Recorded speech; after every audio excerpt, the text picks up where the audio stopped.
Ndugu Francis Atwoli kwa makofi mazuri anapojiunga nasi. Karibu sana section, akisindikishwa na pamoja pale na katibu wetu Bwana Mwadime.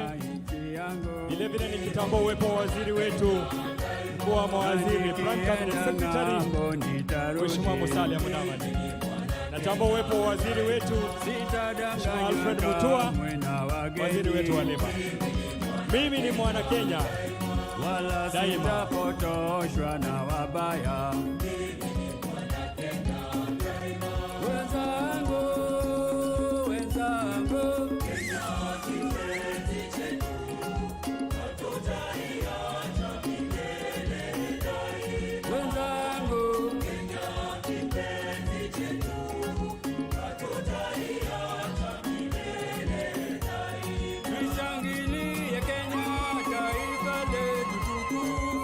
Wananchi wapi furaha tunapoadhimisha makala ya 60. Tushangilie nchi yetu ya Kenya kwa makofi mazuri. Tunaanza tena DJ.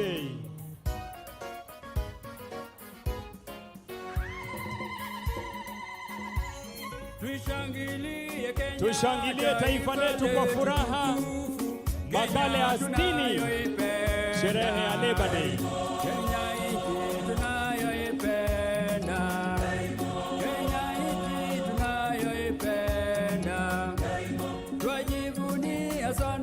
Tukijiita wa Kenya, nchi yenye baraka. Kenya nchi yenye baraka. Kenya nchi yenye baraka. Kenya makao yetu ni nchi ya kupendeza, kamwe hatutaiacha. Kamwe Kenya hatutaiacha.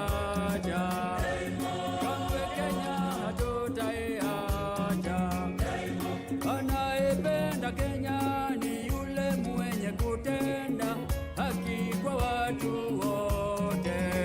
Mtu mwenye kutenda haki. Mtu mwenye kutenda haki. Na ukipenda Kenya ujitengane na mambo yenye kuvunja amani. Hatutaki matata Kenya. Hatutaki matata Kenya. Wenzangu, Kenya kipenzi chetu, hatutaiacha milele daima. wenzangu, Kenya kipenzi chetu, hatutaiacha milele daima. Kenya kipenzi chetu, nchi yenye upendo, hatutaacha Kenya daima na milele. Kenya kipenzi chetu, hatutaiacha milele daima. Wenzangu, Kenya kipenzi chetu, hatutaiacha milele daima. na tumeapa sote wananchi wa Kenya kutumikia Kenya daima na milele. Kenya kipenzi chetu, hatutaiacha milele daima. Wenzangu, Kenya kipenzi chetu, hatutaiacha milele daima. Kenya ni mama yetu, tena ni baba yetu, hatutaacha Kenya daima na milele.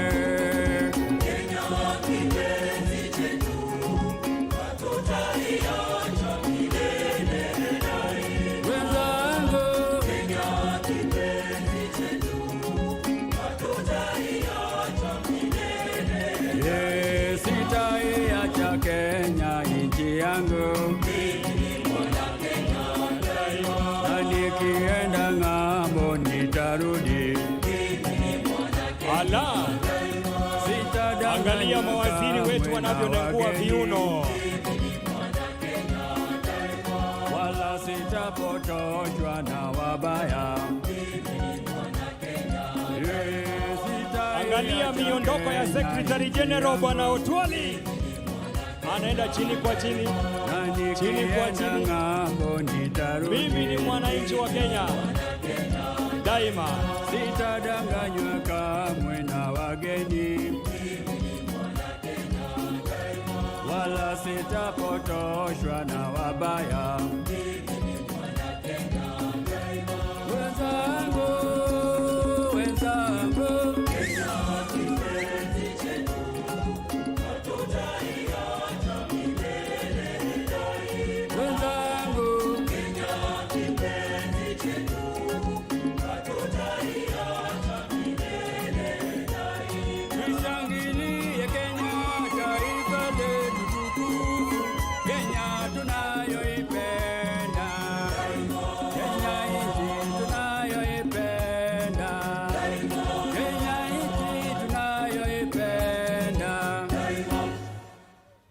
Wapi shangwe na vigelegele, wananchi watukufu.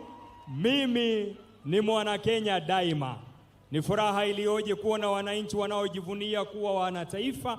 Nikiomba walioko kwenye jukwaa na wengine tuweze kuketi tafadhali, nitawaelekeza wakati wa kusimama. Shukrani kwa wote ambao wamefika, ikiwa ni maadhimisho ya makala ya 60 sherehe ya Labour, tunapozidi kusubiri kuwasili kwa mgeni rasmi. Labda kwa ruhusa ya msaidizi wa Inspector Generali Bwana Wambura, kama tutaweza pata burudani fupi. Thank you sir.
Wananchi, naomba sote tusimame sasa, tushangilie Kenya wananchi.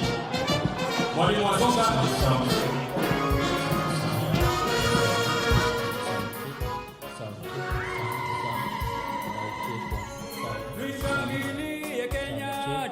Wananchi watukufu, tumkaribishe Rais wa Jamhuri ya Kenya, Mheshimiwa Daktari William Ruto kwa shangwe na vigelegele. Karibu Your Excellency.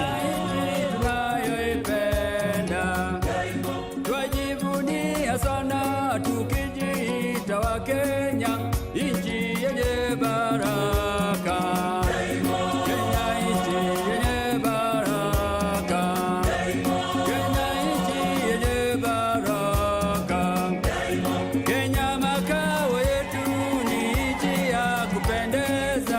Wapi shangwe na vigelegele, wananchi watukufu, tuishangilie Kenya.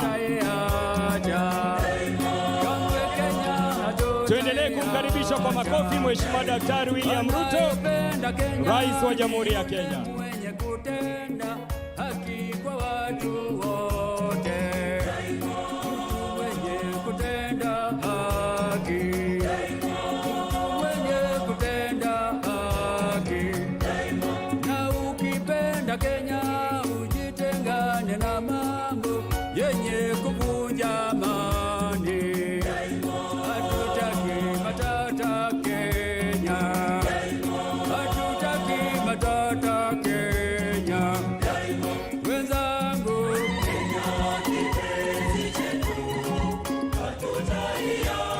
Karibu. Asante kwaya. Thank you kwaya. Thank you.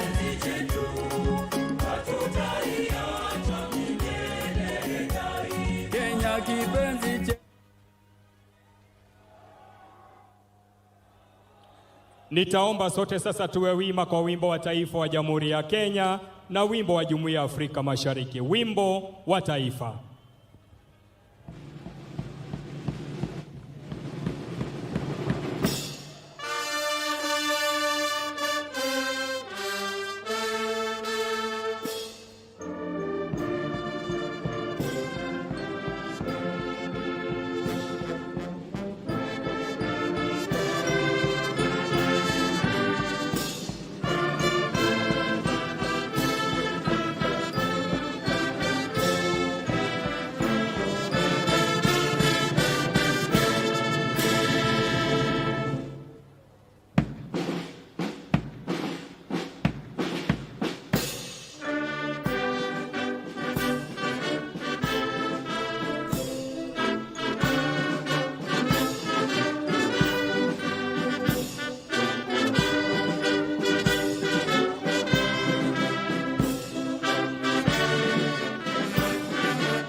Nitaomba tuwe watulivu.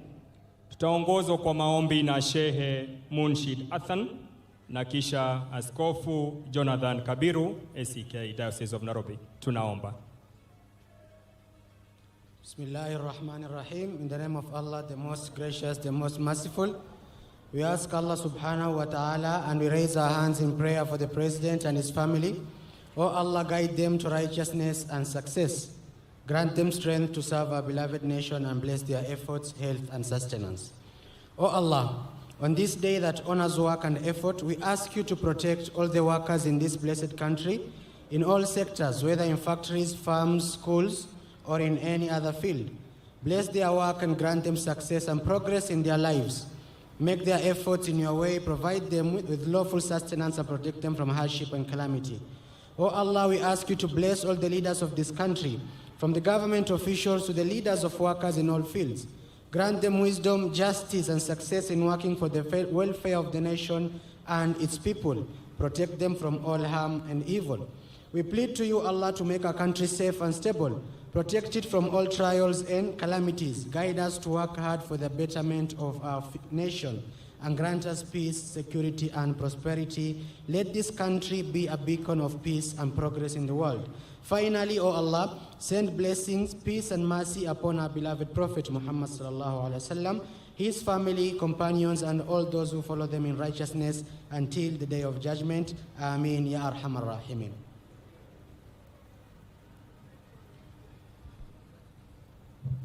In the name of God, the Father, the Son, and the Holy Spirit.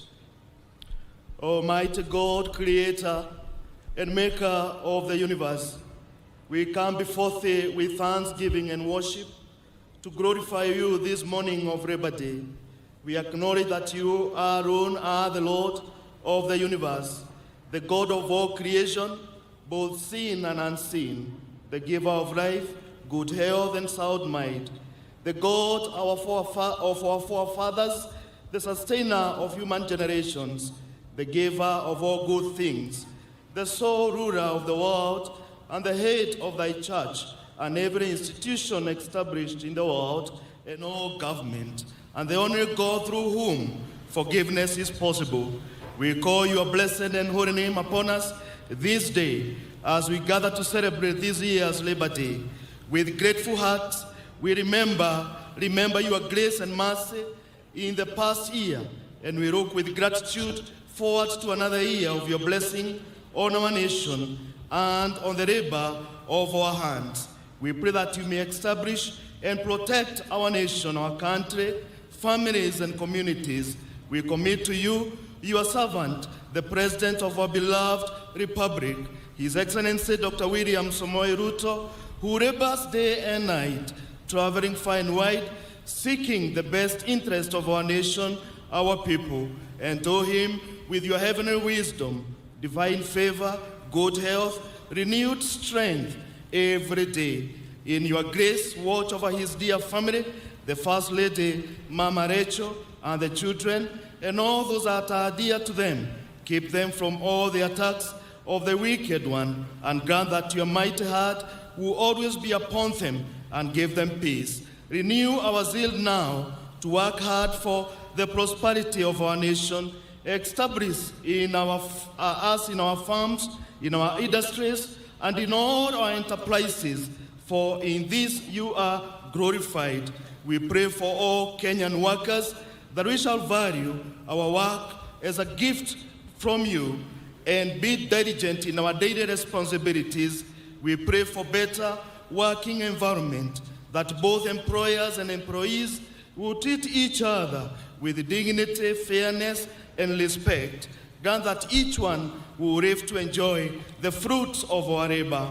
Most merciful God, in the midst of the prevailing economic instability across the world, we pray for your favor and mercy upon our nation. Help us to be prudent in everything that we do. Help us to work hard with much accountability, transparency, inclusiveness, and be good stewards focused towards your glory and all our priorities to make our economic grow. May we become stronger and better. We do sincerely praise and thank you, for you hear and answer our prayers. In the name of God the Father, the Son, and the Holy Spirit. Amen. Kwa ruhusa yako Mheshimiwa Rais, naomba tuketi. Mheshimiwa Daktari William Ruto, Rais wa Jamhuri ya Kenya na Amiri Jeshi Mkuu wa Majeshi ya Ulinzi, Mkuu wa Mawaziri, mawaziri wote, makatibu, Mwenyekiti Mkuu wa KOTU, Katibu Mkuu wa KOTU ndugu Francis Atwoli, bodi yote ya KOTU na trustees, mabalozi na maafisa wakuu wa kidiplomasia, wafanyakazi wote wa Jamhuri ya Kenya, mabibi na mabwana, nikisha tambua itifaki zote na kuziheshimu, kwa ruhusa yako Mheshimiwa Rais, karibu katika kipindi hiki sasa ambacho tutaongozwa na wenzangu ambao watatuletea gwaridi ambalo litapita mbele yako, ikiwa na maadhimisho ya makala ya 60 sherehe ya Labor Day. My co-MCs, tafadhali, the floors.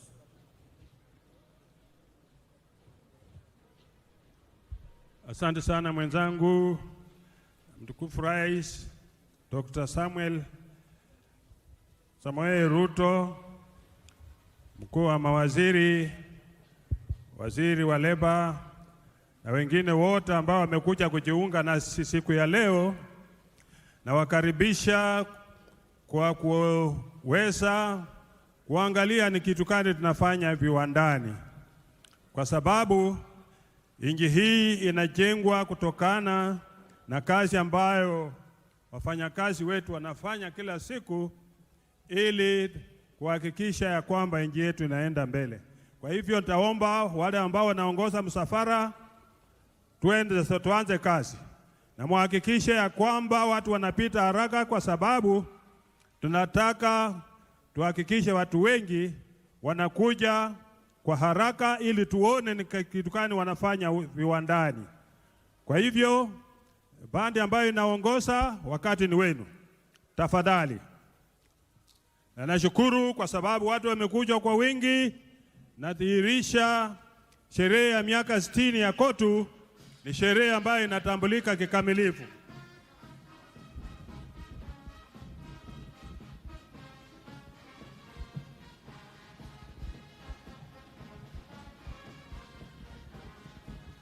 Naam.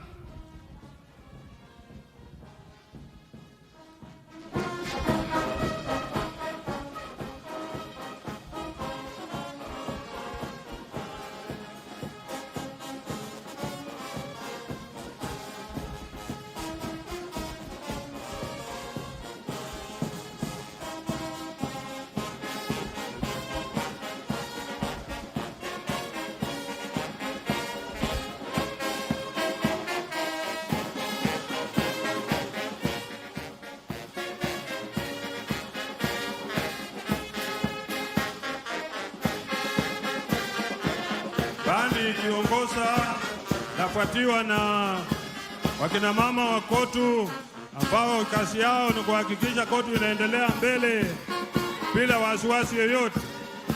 Mwito wetu wa leo ni self-reliance in production, in the key economic growth and youth in action. Na washukuru sana. Nafuatwa na tele performance ambayo sasa ndio kubwa pia nahusika na mambo ya kuhakikisha wafanyakazi wanaingia viwandani vizuri na kufanya kazi kwa njia inayofaa. Hayo baada ni KOTU environment, kuhakikisha ya kwamba environment yetu inachungwa. Na kuhakikisha kazi inaendelea vizuri, kwa sababu bila environment hakuna mambo mengi. The National Labor Day, Industrial Affiliates, KOTU, that is our industry ambayo inahusika na mambo mengi yanayofanyika viwandani. Tafadhali tuongee tukipita, na wanaongea juu ya convention number 190 ambayo wanaomba iwe ratified. Kwa haraka tunaomba, tunajua waziri wa leba yako hapa, atahakikisha anaangalia hayo mambo. Tuende mbele, tunafanya ni engineering ambayo ni ya Bwana Nyamwata ambaye yako hapa, second vice chairman, anaendelea vizuri na union yake ndio hiyo inapita mbele. Hiyo pamoja na hiyo steel wire, mabati rollings, yote ni industry yake na Bwana Nyamwata.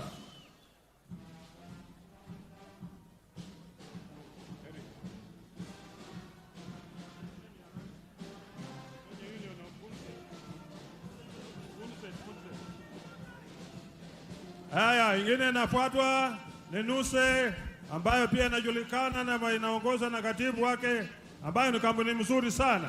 Muendelee hivyo hivyo na karibu. Alafu Chief OS Security, Chief OS ambayo inaongoza na ndugu Andabwa ambayo wanajulikana kwa ulinzi wao, wanaaminika kwa kazi nzuri ambayo wanafanya. Asanteni sana. Ni watu ambao kazi yao inatambulika, wanafanya kazi kwa njia inayofaa kabisa.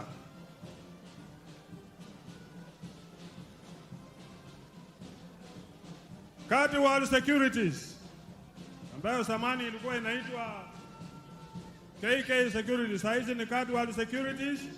Wao pia wamebadilisha jina na wanaendelea na kazi yao nzuri kwa kulinda na kuhakikisha jambo lolote ambalo wanafanya ni jambo la busara sana. Asanteni sana kwa kazi nzuri ambayo mnafanya. Inji hii ni inji yenu na mnalinda inji vizuri chini ya ndugu Andabwa security cards, walinda usalama.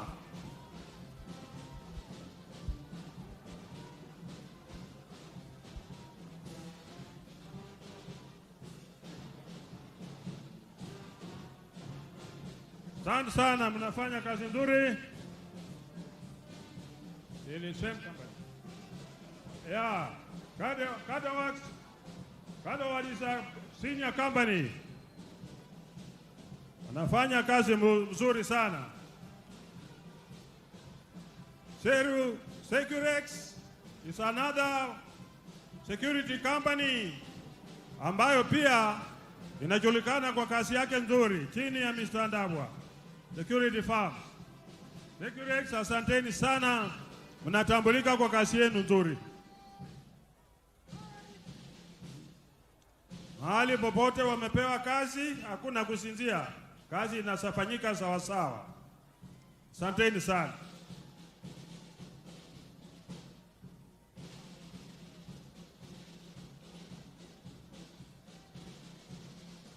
Asanteni sana Securex. Kazi nzuri. Mnahakikisha mna usalama wa kutosha, mna security ya kutosha.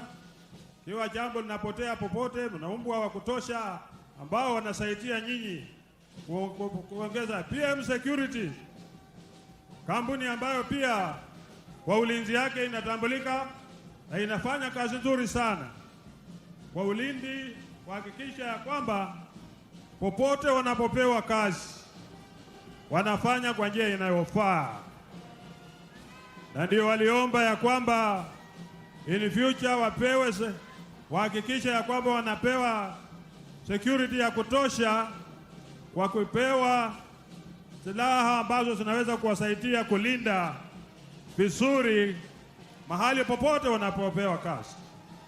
SGA Security, kampuni ambayo pia inahakikisha kuna ulinzi wa kutosha, na hakikisha kazi inafanyika vizuri, na wanahakikisha wanalinda nchi yetu na mahali popote ambao wamepewa. Rail Falcon Security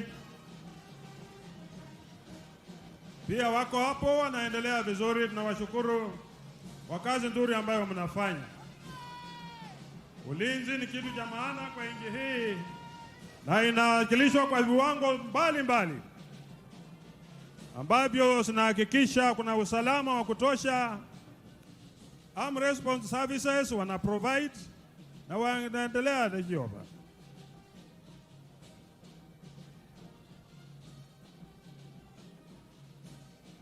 Good as a services they provide. Alafu Flora Food Groups ndio hao wanapita mbele yetu wakahakikisha ya kwamba chakula wako na chakula ya kutosha. Ndio ilikuwa East African Industries, sasa hizi inaitwa Flora Food Groups. Asante sana, karibuni sana. Inaongozwa na ndugu Kukufa. Asante sana. Kenya Union of Commercial Food and Allied Workers pamoja na Madele Monde wanahakikisha ya kwamba matunda yao ni safi. Kama utumii sukari, matunda yao inakulinda. Kuna Kenya Union of Primary Education nduko Pio. Asanteni sana. Seafarers Workers inaongozwa na sister yetu ambaye anajulikana na amefanya kazi mzuri. Kenya Hotel Bwana Sava. Asanteni sana. Water Services Master Madilta. Kiwango ya Sister Madilta. Asante sana kwa kazi nzuri ambayo mnafanya.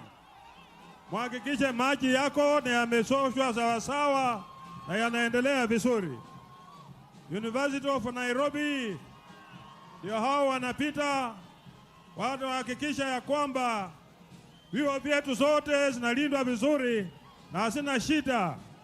Wahakikisha masomo yanaendelea vizuri na wanahakikisha kila kitu inaendelea. Kenya Private University and uko Witi pia iko hapo na inaendelea vizuri, kuhakikisha kwa wale zile universities ambazo haziko katika serikali inahakikishwa vizuri.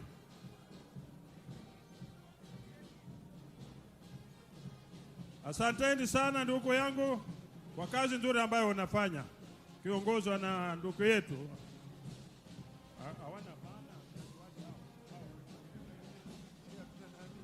Kakuzi, ambayo inahakikisha kwamba tunalea vitu zetu vya kilimo vizuri sana. Asanteni sana. Na hiyo haya, watu wetu wa Tailors and Textile, asanteni sana. Watu wanahakikisha ya kwamba kiosi chote ambacho kinalinda nafanya kazi nzuri. Tumefika kiwango cha mwalimu NAT. Watu wote ambao wako hapa, wengi wao wamepitia kwa mikono ya mwalimu, na ndugu Collins huyu ndio kiongozi wao, na wanahakikisha ya kwamba elimu inaendelea kwa njia mzuri. Collins yuko, serikali imewaona, tunawashukuru kwa umoja wenu. Muendelee kuhakikisha walimu wanalindwa sawa sawa. Hiyo ni jambo la muhimu sana. Run for peace.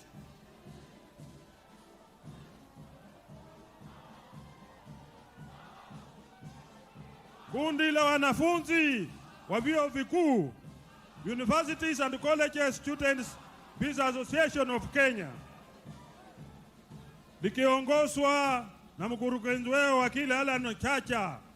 Hawa ni wanafunzi ambao wanahakikisha kwamba kuna usalama. Wametoka kwa viwanda universities, 55 universities, na muendelee hivyo kwa sababu mnahakikisha kuna usalama. Asanteni sana. Haya, watu wa shoe and leather, ndugu Maina ndio hao wanahakikisha kwamba tunatengeneza viatu za kila aina, industrial shoes, executive shoes, kila aina zote ambazo wanataka kufanya, hao wanafanya. Viatu za kila aina, industrial za kila aina. Kiwa unataka kwenda kwa babu, unataka kujisaidia, unataka njia gani, yote na uhakikisha yote, pamoja na rangi yake ya kiwi quality shoe polish. Kiwi ni rangi ambayo imejulikana kwa miaka nenda miaka rudi, na anafanya kazi nzuri sana. Kenya Chemical Workers Union,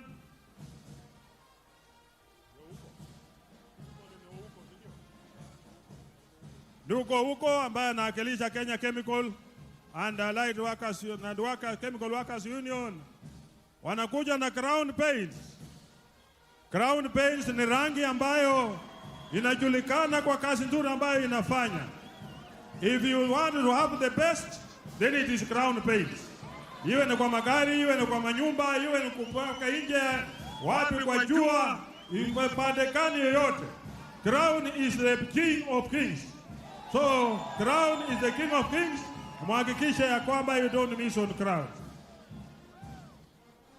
Asante sana watu wa glass packages. Hiyo ni Sister Jerry ambao wanafanya kazi nzuri, kuhakikisha wanaendelea na kazi nzuri. Paul the same, wanaendelea na kazi nzuri kuhakikisha yote ambayo wanafanya inatambulika na inaonekana. Hiyo ndio kazi nzuri ambayo wanafanya viwandani, bila kuhangaika, bila kufikiria lingine. Kazi inatembea sawa sawa. Bakeries ya ndugu Mwagure, hao wanahakikisha pia wako salama usalimini kutengeneza mikate na chakula zingine. Asante sana kwa kazi nzuri ambayo mnafanya, na kila jambo ambalo mnafanya tunawatambua. Asante sana Mass Recalls kwa kazi nzuri ambayo mnafanya. Kwa viwanda mnahakikisha ya kwamba kila jambo linafanyika kwa njia inayofaa. Shukrani kubwa sana kwenu.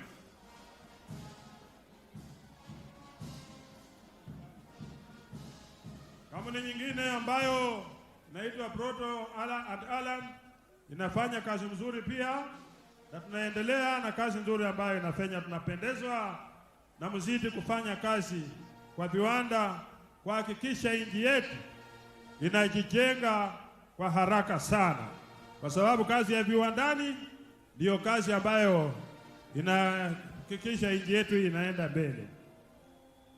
Amalgamated Union, Mr. Rosso Mamo ambaye ndio kiongozi wao, na anahakikisha kazi inaendelea vizuri katika engineering, tengeneza vyuma na kila jambo ambalo wanafanya, wanahakikisha nchi inaendelea vizuri.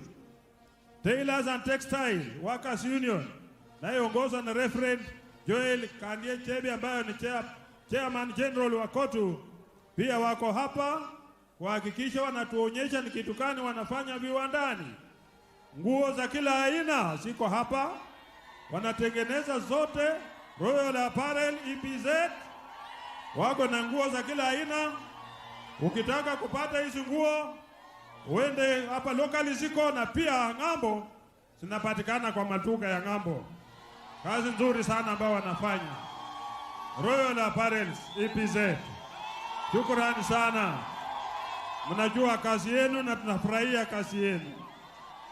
Nyinyi ni wenye kuhakikisha inji inaenda mbele vizuri.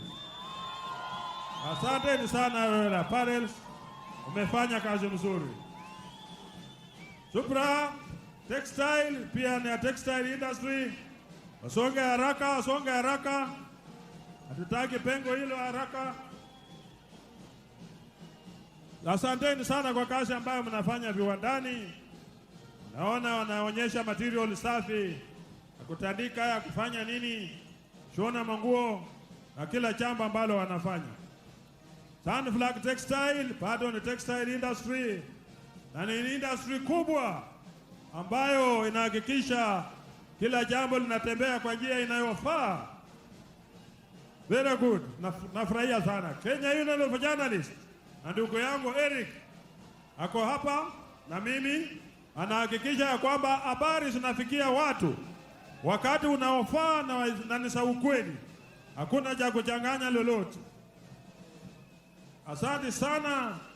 Hiyo ingine wanakuja pia textile industry EPZ, na washukuru sana kwa sababu mnafanya kazi nzuri. Nguo zenu zinaonekana, mnafanya mambo ambayo inaendelea united.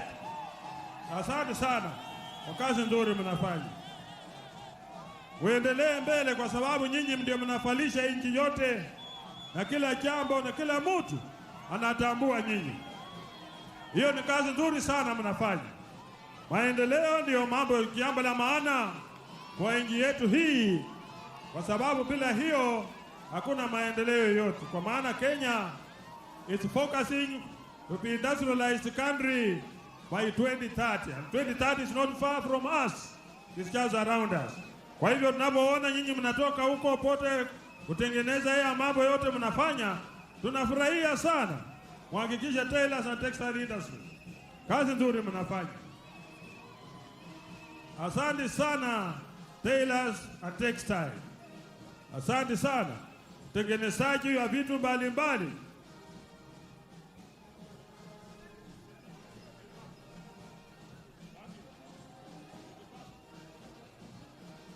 Haya, parking insurance hiyo letipape naendelea vizuri. Alafu tipape ole tipape hiyo inaendelea vizuri sana, mambo ya insurance ya kampuni. Alafu Kenya Union of Commercial Food and Allied Workers, Kenya Union of Commercial, kazi nzuri. Haya, hii ni ndugu Torome ambaye ni concept, inaangalia kuhakikisha ya kwamba treasury planning yote inachungwa kwa njia inayofaa. Kazi nzuri ambayo wanafanya, na hiyo ni yote ni ya Mungu.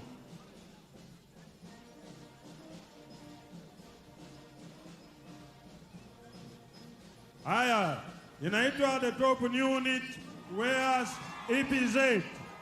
Asante sana, mnafanya kazi nzuri. Yote hiyo ni textile.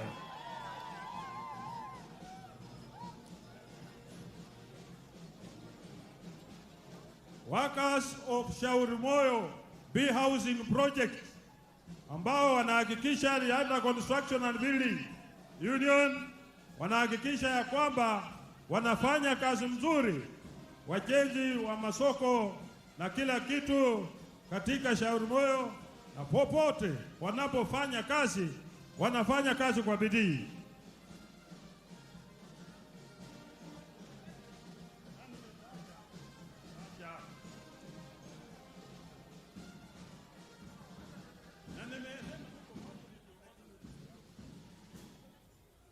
Haya, tuendelee na wakazi ambao watoka Kibera, Soweto, Bee Social Security. Wewe maridadi sana kwa kazi nzuri ambayo mnafanya. Kenya Railways ambayo ni ya ndugu Jumo, nayo pia haikuachwa nyuma, wanaendelea na kazi nzuri, wahakikisha ya kwamba mambo yao inaonekana. SGR inaendelea kupanuliwa. Nashukuru Mheshimiwa Rais kwa sababu umenegotiate extension ya SGR, na nakushukuru sana. Workers of Mukuru Social Housing Mukuru, asante sana. Kenya Union of Domestic Hotels and Ndukunjeru ndio wao wanakuja mbele wakionyesha ya kwamba wanafanya kazi yao kwa njia kani. Domestic workers ndio hao ambao karibu sisi wote hapa ni employers, kwa sababu at least mtu ameandika wafanyakazi wa nyumbani na lazima walindwe sawa sawa, wapewe haki yao. ILO Convention number 189 na 190 ambazo zinawalinda ziko.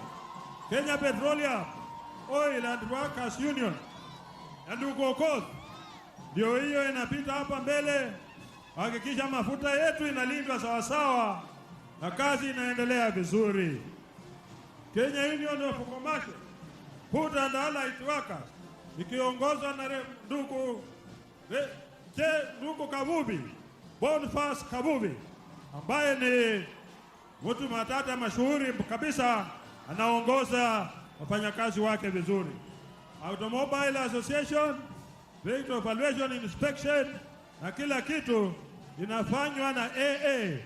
Ukitaka kuendesha kwa kuwa mtu mzuri Kenya itakupa mafunzo mazuri kuhakikisha ya kwamba inaendeshwa na kazi vizuri sana ambayo unafundishwa na inafanya kazi vizuri. Asante sana AA. Inajulikana kwa mafunzo mazuri. The best drivers we have been trained by AA. Asante sana. Asante sana. Ninyi ni watu wa nguvu. Ninyi ni watu wa nguvu. Mnaelewa kazi yenu. Mnalinda nje. New White Apparel EPZ. Ndio hiyo. Itaongozwa na Reverend Koel Kandia Chevi. Wote wanajua kazi yao. Hakuna mchezo hapo.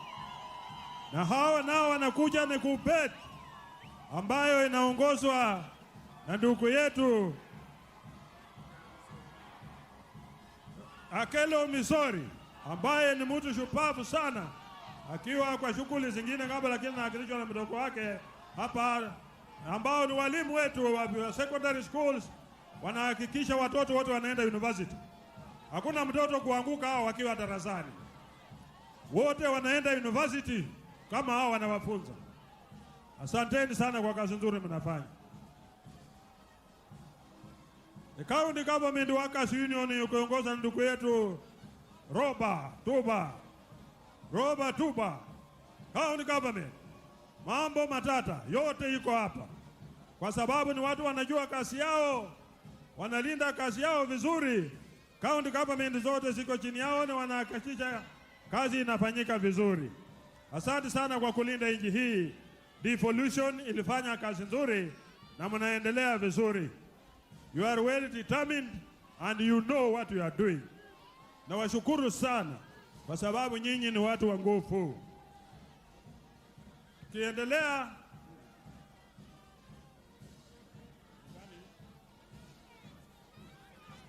Kenya National of Nurses, Union of Nurses, Seti Panyako. Nurses wetu ndio hao wanahakikisha tuko na usalama, tunatibiwa kwa njia inayofaa, tunaangaliwa kwa njia iliyo nzuri, wanahakikisha usalama unarudi kwa binadamu, na jambo lolote linalomuuma mtu wanalinda. Usalama ni kwa kila mtu. Haya, asanteni sana na muendelee namna hiyo. Matatu Workers Union, matatu sasa haibaki nyuma. Wanataka kuhakikisha kuna sheria ya kulinda watu wa matatu ili wawe pamoja na sisi. Yote inawezekana kwa kupitia kwa watu wa matatu. Asante sana. Keep up. We will recognize you. G4S, which passed here the other time, this is their now vehicles and ambazo wanatumia kwa kufanya kazi zao. Asanteni sana G4S. Mnafanya vizuri, barua zinafika kwa wakati unaofaa. Hakuna kuchelewa. Message yoyote ambayo unatakana kufanya, mnafanya kwa njia nzuri. Pamoja na very tight security ambayo sasa hawataki mchezo. Wakipewa kazi wanafanya kazi na roho moja, kwa amani na upendo. Hiyo yote inafanyika chini ya ulinzi katibu mkuu ndugu Francis Atwoli, ambaye anasimamia hao watu wote ambao wanafanya hii kazi. Tunaendelea hivyo. Kuna wengine ambao wanakuja, wote ni watu ya ulinzi ambao walishapita hapa, lakini sasa wanaonyesha vifaa gani wanatumia kwa kazi yao hiyo. Kwa hivyo nawashukuru sana kwa kazi yenu ambayo mnafanya kuhakikisha kuna usalama mahali popote ambapo mumepewa kibarua na wasimamizi wenu. Hiyo ni kazi nzuri mnafanya. Security firm. Asante sana. Kazi nzuri, muendelee hivyo, muongeze maarifa, mchukue usukani kuhakikisha nchi yetu inaendelea mbele. Hakuna kurudi nyuma, kwa sababu nchi hii inataka kuhakikisha kila mtu anasonga mbele. Asante sana Katuwali, ambayo zamani ilikuwa ni KK Cards, sasa wamebadilisha jina na wanahakikisha ya kwamba ulinzi uko sawa sawa. Sifa ni kwenu nyinyi wote kwa kazi nzuri ambayo mnafanya.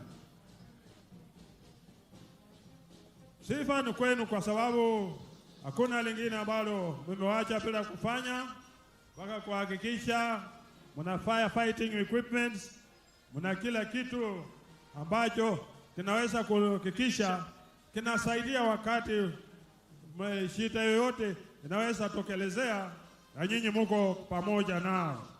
Hamwachi nyuma. PM security pia muko pamoja nao. Kazi yenu ni ya kupendeza sana. Kazi inaendelea vizuri. Wa magari watu wa vifaa bado zinakuja, na tutahakikisha sote zipite mbele hapa, kwa sababu nataka tujue ni kazi gani kila kikundi kinafanya.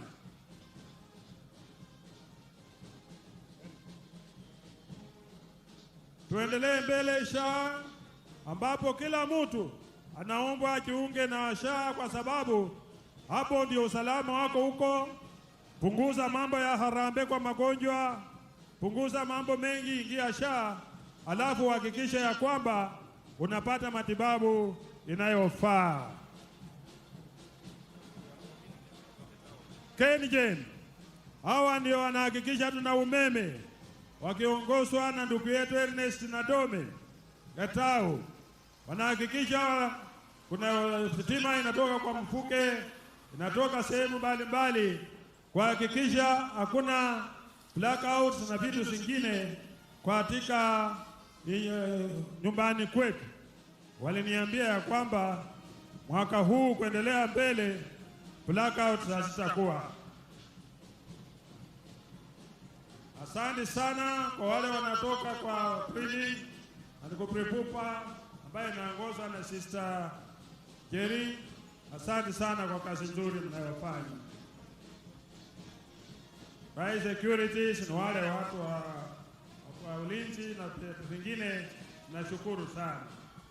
Na wale ambao wanaenda driving school wa declaration inspection, ambayo nafikiri watu wake wa mkono walipita hapa, na sasa hawa wanatuonyesha ni vifaa gani wako nazo viwandani. Asanteni sana kwa kazi nzuri ambayo mnafanya. Hii ni njia moja ambayo tunahakikisha ya kwamba nchi yetu inajitosheleza viwandani, kwa sababu tusipofanya hivyo tutakuwa kwa imports, na imports ni kupromote biashara za watu wengine ambayo haitasaidia sana.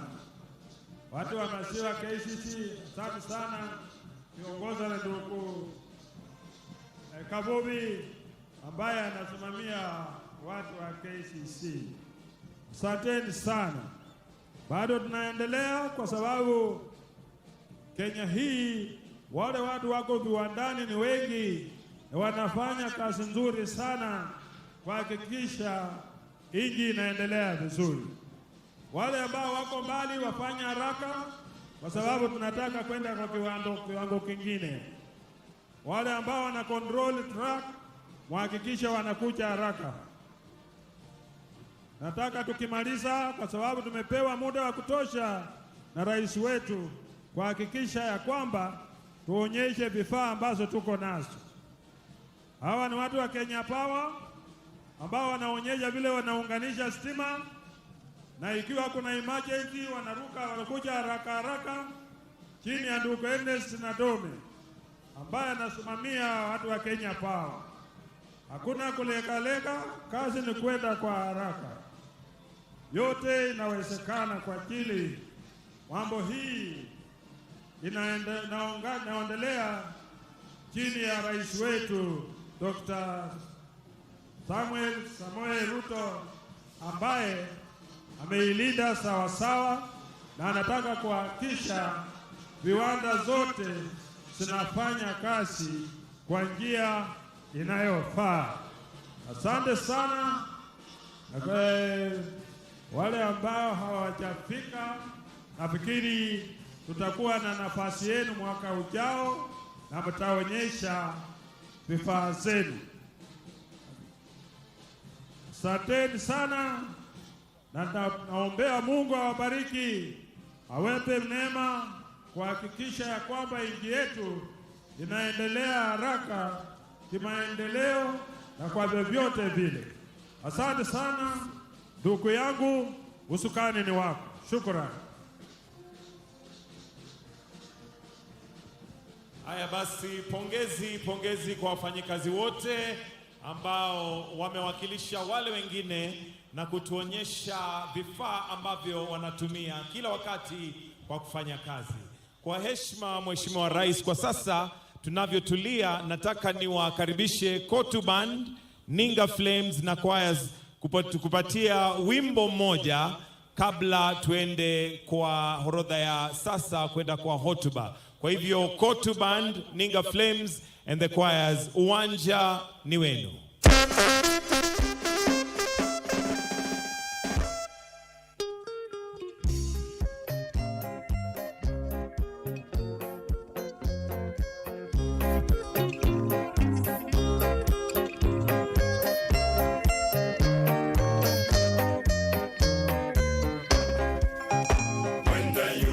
Inspiration through the workers' blood shall run. There can be no power greater anywhere beneath the sun.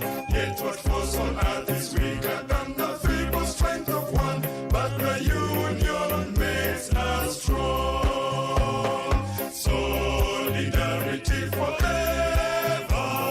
Solidarity forever. Solidarity forever.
Solidarity forever, for the union makes us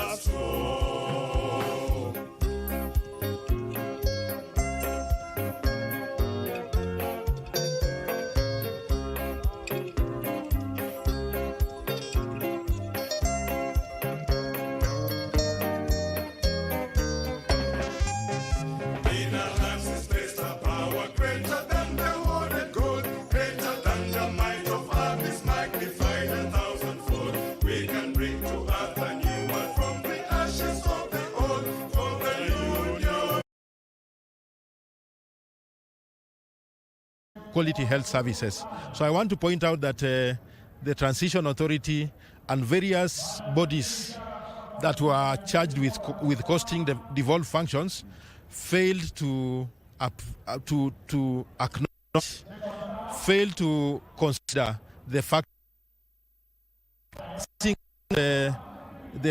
in Nairobi, them an opportunity of properly looking at a county like Vihiga that is densely populated. What will it take to provide quality services to this densely populated county? Just as an example. Then also when you look at a county like Vihiga, we have 415 ECD centers that are domiciled in our comprehensive schools. So if you have to recruit like 2 ECD, that gives you a minimum of 830 ECD teachers. So all in all, counties are struggling to comply with the ratios of distributing and allocating resources so that then we can live within the recommended wage bill ratio. Because there was a shortfall, the costing was not properly informed. So are you suggesting that there is need for a change of law?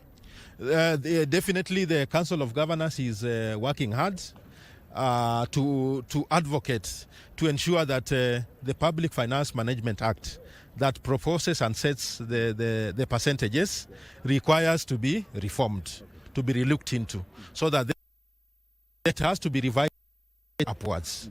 And I want to tell you that the beauty of county governments, when we are celebrating the Workers' Day here in Chavakali, people want to see more workers fixing their roads, cleaning their markets, attending to farmers.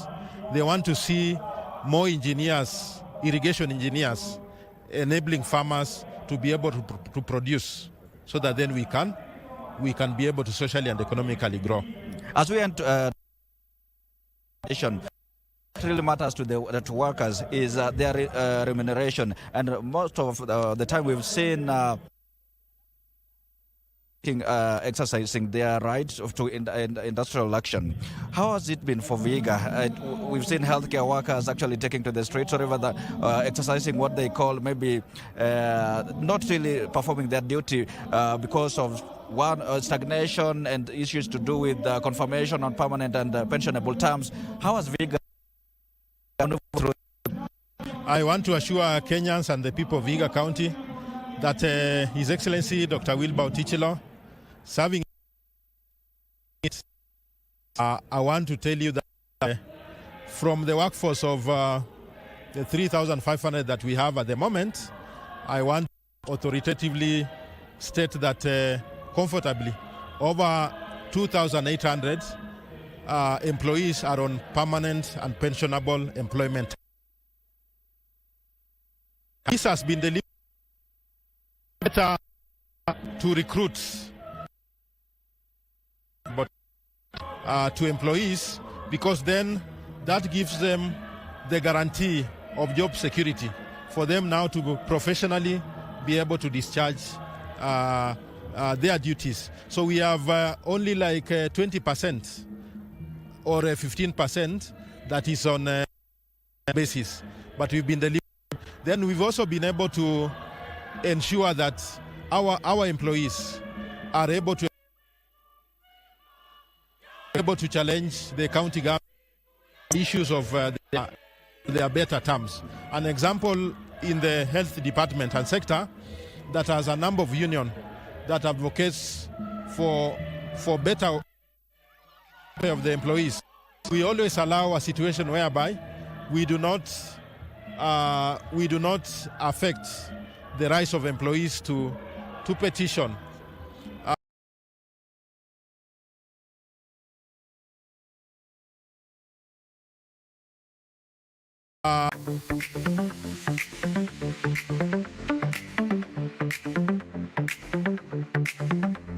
Employ a listening approach, a dialogue approach, so that then we can be able to resolve employee issues.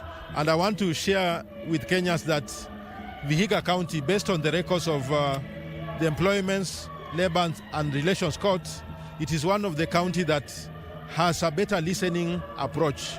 And this has been able to reduce the number of cases that our employees and other concerned stakeholders have been able to present before the courts. So the cases and the number of cases in the Employment and Labor Relations Court has always grown downwards compared to other counties. A listening ear, you've mentioned. And of course, still, what really matters to the workers is their emoluments, the wages. And we've seen in the private sector, you've had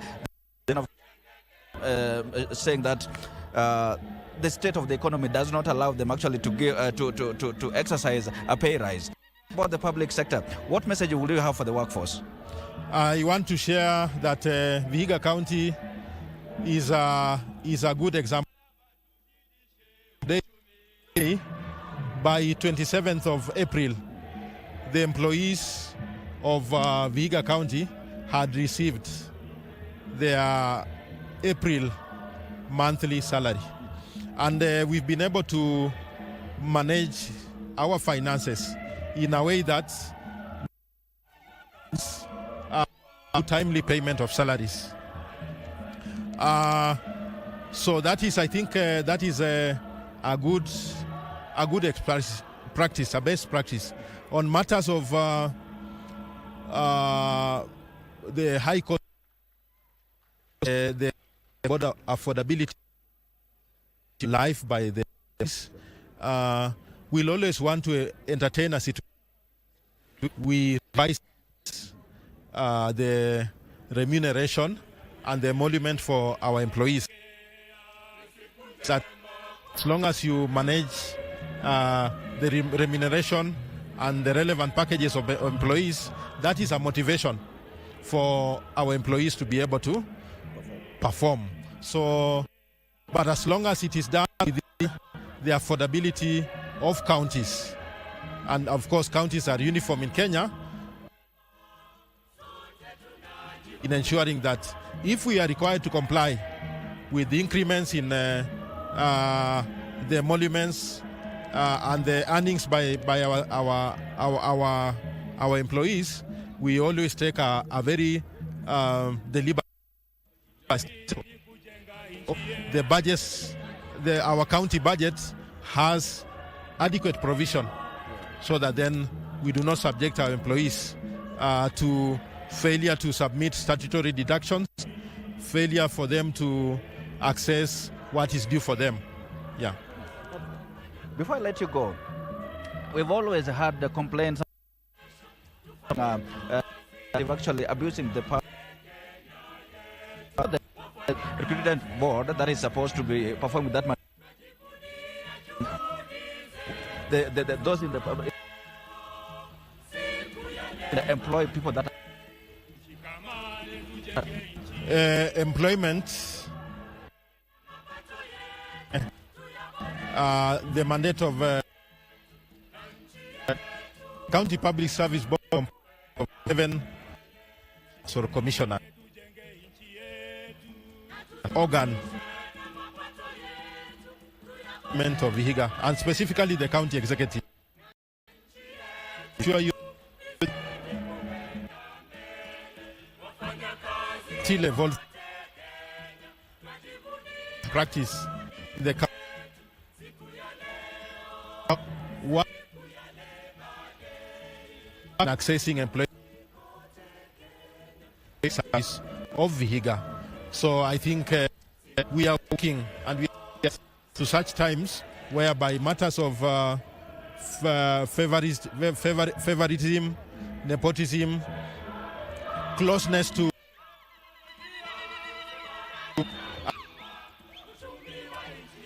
I think that county public are yes. Yeah. And very lastly, technology continue to rise, and this actually revolutionizes or other changes in the manner in the job market rather than the labor market. What do, in the next coming years, what do you see Vihiga looking like in terms of labor versus technology? Will you employ more, or will you leverage on technology to effect service delivery? Vihiga County is a county that is really embracing technology. And as you know, Vihiga is the county that spearheads the ICT or the IT pillar in the Lake Region Economic Bloc. And I want to assure you that His Excellency has been deliberate. While presiding over during the swearing in of the new County Public Service Board, he has required the County Public Service Board to even go IT when it comes to recruitment, so that we move away from the manual recruitment and embrace online recruitment. I think through such deliberate shift, then we shall appear to be working in the way that will guarantee your concern. And I also want to point out that, yes, indeed, we cannot succeed unless we go IT.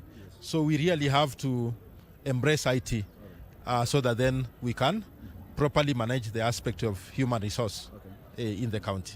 Finally, the President will be the chief guest in regard to what we will talk about. What is the expectation, Major?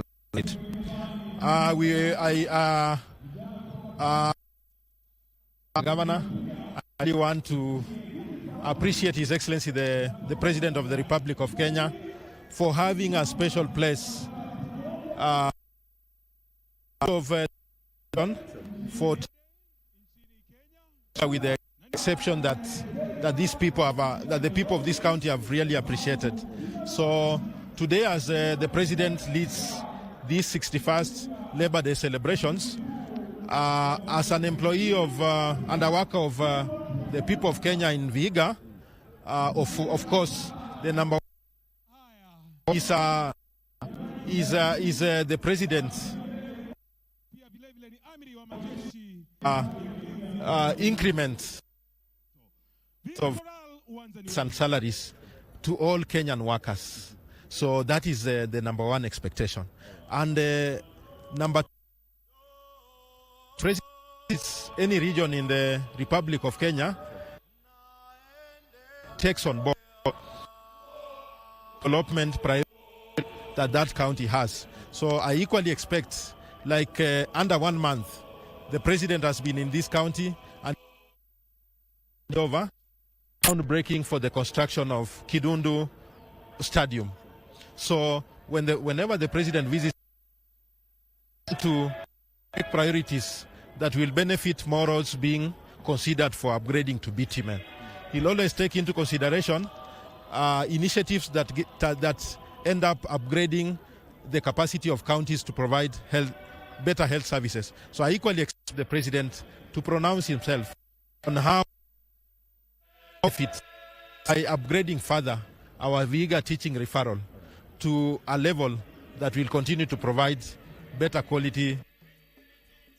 His Excellency the President to make comes education. President of Kenya to equally on of accessing our young people to technical training in our technical vocational colleges and other levels, because it is through technical skills that we shall then arm our people with employable skills. They'll be able to employ themselves and become employment creators in this important economy of Kenya. Yeah. Thank you so much, Bwana DJ. Well, that is Wilberforce there. That's some of the insights focus on the county.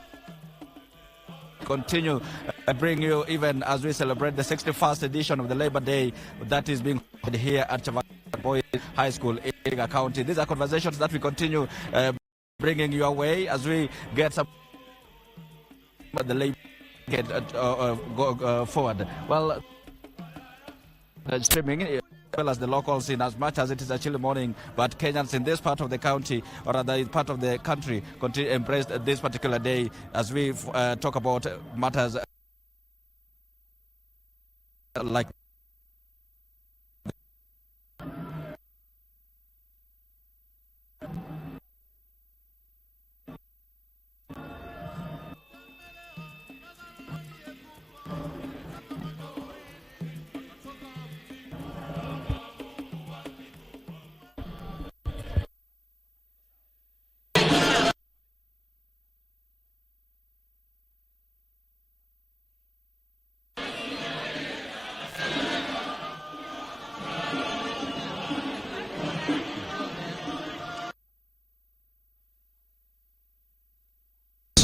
finally on course here on KBC English service. My name is Austin Miran.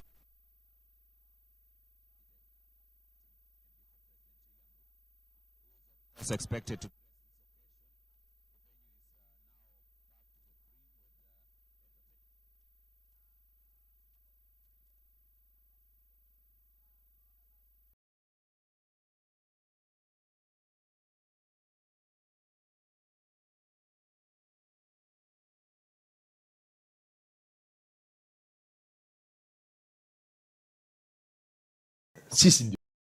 If email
tuwapongeze Kotu Kwaya kwa wimbo wao Solidarity Forever. Najua wengi wetu wanajua chorus peke yake, kumbe ni wimbo mkamilifu. Tuwapigie makofi tena Kotu Kwaya kwa kutumbuiza kwa wimbo Solidarity Forever. Kwa sasa Mheshimiwa Rais, naomba tuendelee na hafla yetu, na sasa naomba nimwalike the Chairman of General Central Union of Trade Union Kotu, Brother Reverend Joel K. Chebi, aje anene machache. Tumpigie makofi tukimwalika mwenyekiti. Karibu sana.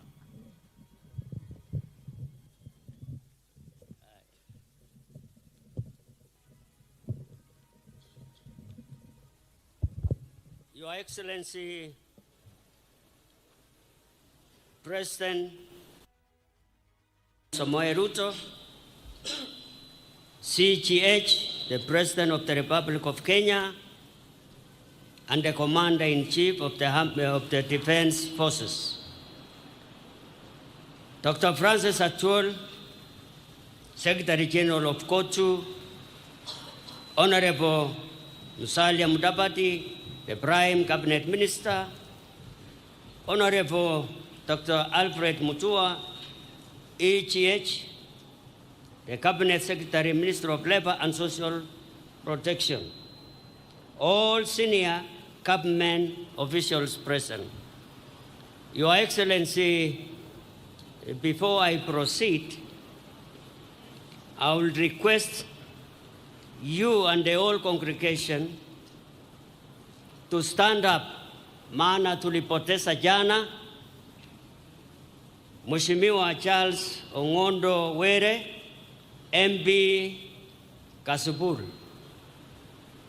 Yeye alikuwa ni champion ya wafanyakazi.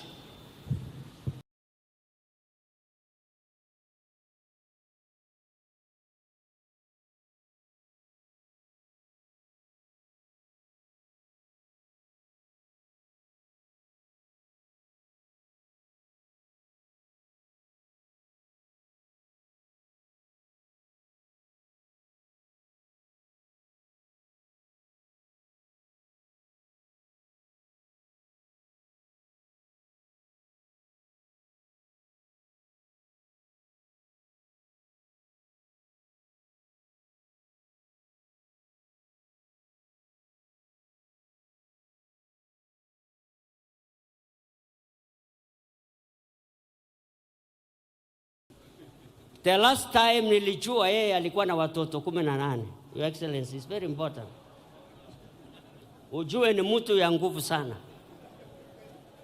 Sisi wengine tulifunga chapter hiyo. Lakini ukiona yeye hivyo bado iko na niseme yeye bado iko na ile mama ya mwisho yang. So mtu kama hiyo, Your Excellency, si mtu rahisi sana. I thought umngepika makofi upande hiyo. Bana rahisi. Kwa hiyo nashukuru kwa kazi yako. Hiyo kuendelea hivyo, uendelee, lakini tusaidie wafanyakazi. It is now my time, Your Excellency, to welcome Dr. Francis Atwoli, na ningeomba makofi tafadhali. Dr. Atwoli, katibu mkuu wa koti. Reverend, sometimes you can make me laugh. Your Excellency, the President of the Republic of Kenya and Commander-in-Chief of the Defense Forces, Dr. William Samoei Ruto, I want to assure you that today I will be very, very brief, because in your position as our President, you have all information concerning the working men and women across our country. I want to recognize the Cabinet Secretary, I want to recognize your Prime Cabinet Secretary, Honorable Dr. Musalia Mudavadi. I want to thank him also to have taken time to accompany. I want also to recognize my own minister, or Cabinet Secretary, Minister of Labor, Social Protection, Mheshimiwa Dr. Alfred Mutua. All Cabinet Secretaries present, the Principal Secretary, Minister of Labor and Social Protection, State Department for Labor, Honorable Shadrach Mwangolo Mwadime,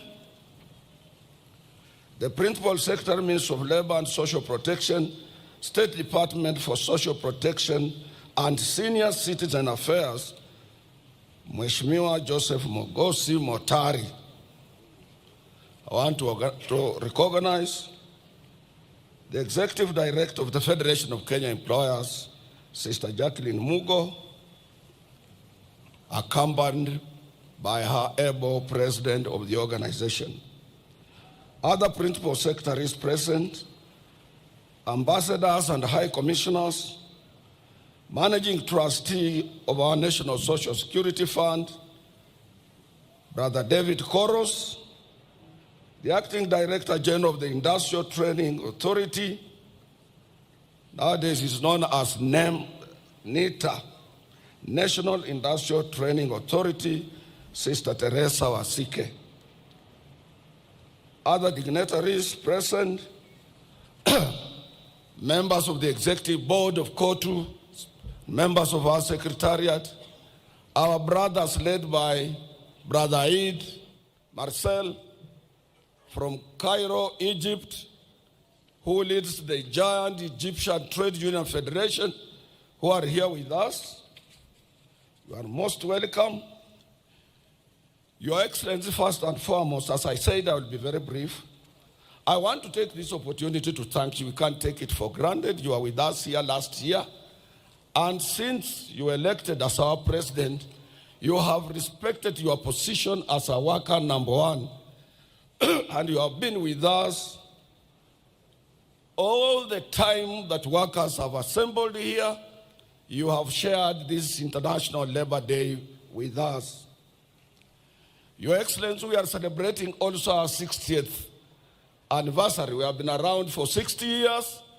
And in these 60 years, Your Excellency, I have been around as the leader of labor movement in this country for 24 years. And recently, Your Excellency, when we were with you in Nyanza, I did mention that you are my last president for me to serve, I have served all presidents of the Republic of Kenya, and I also assured shop stewards recently that as you see me here, I'm contemplating to exit.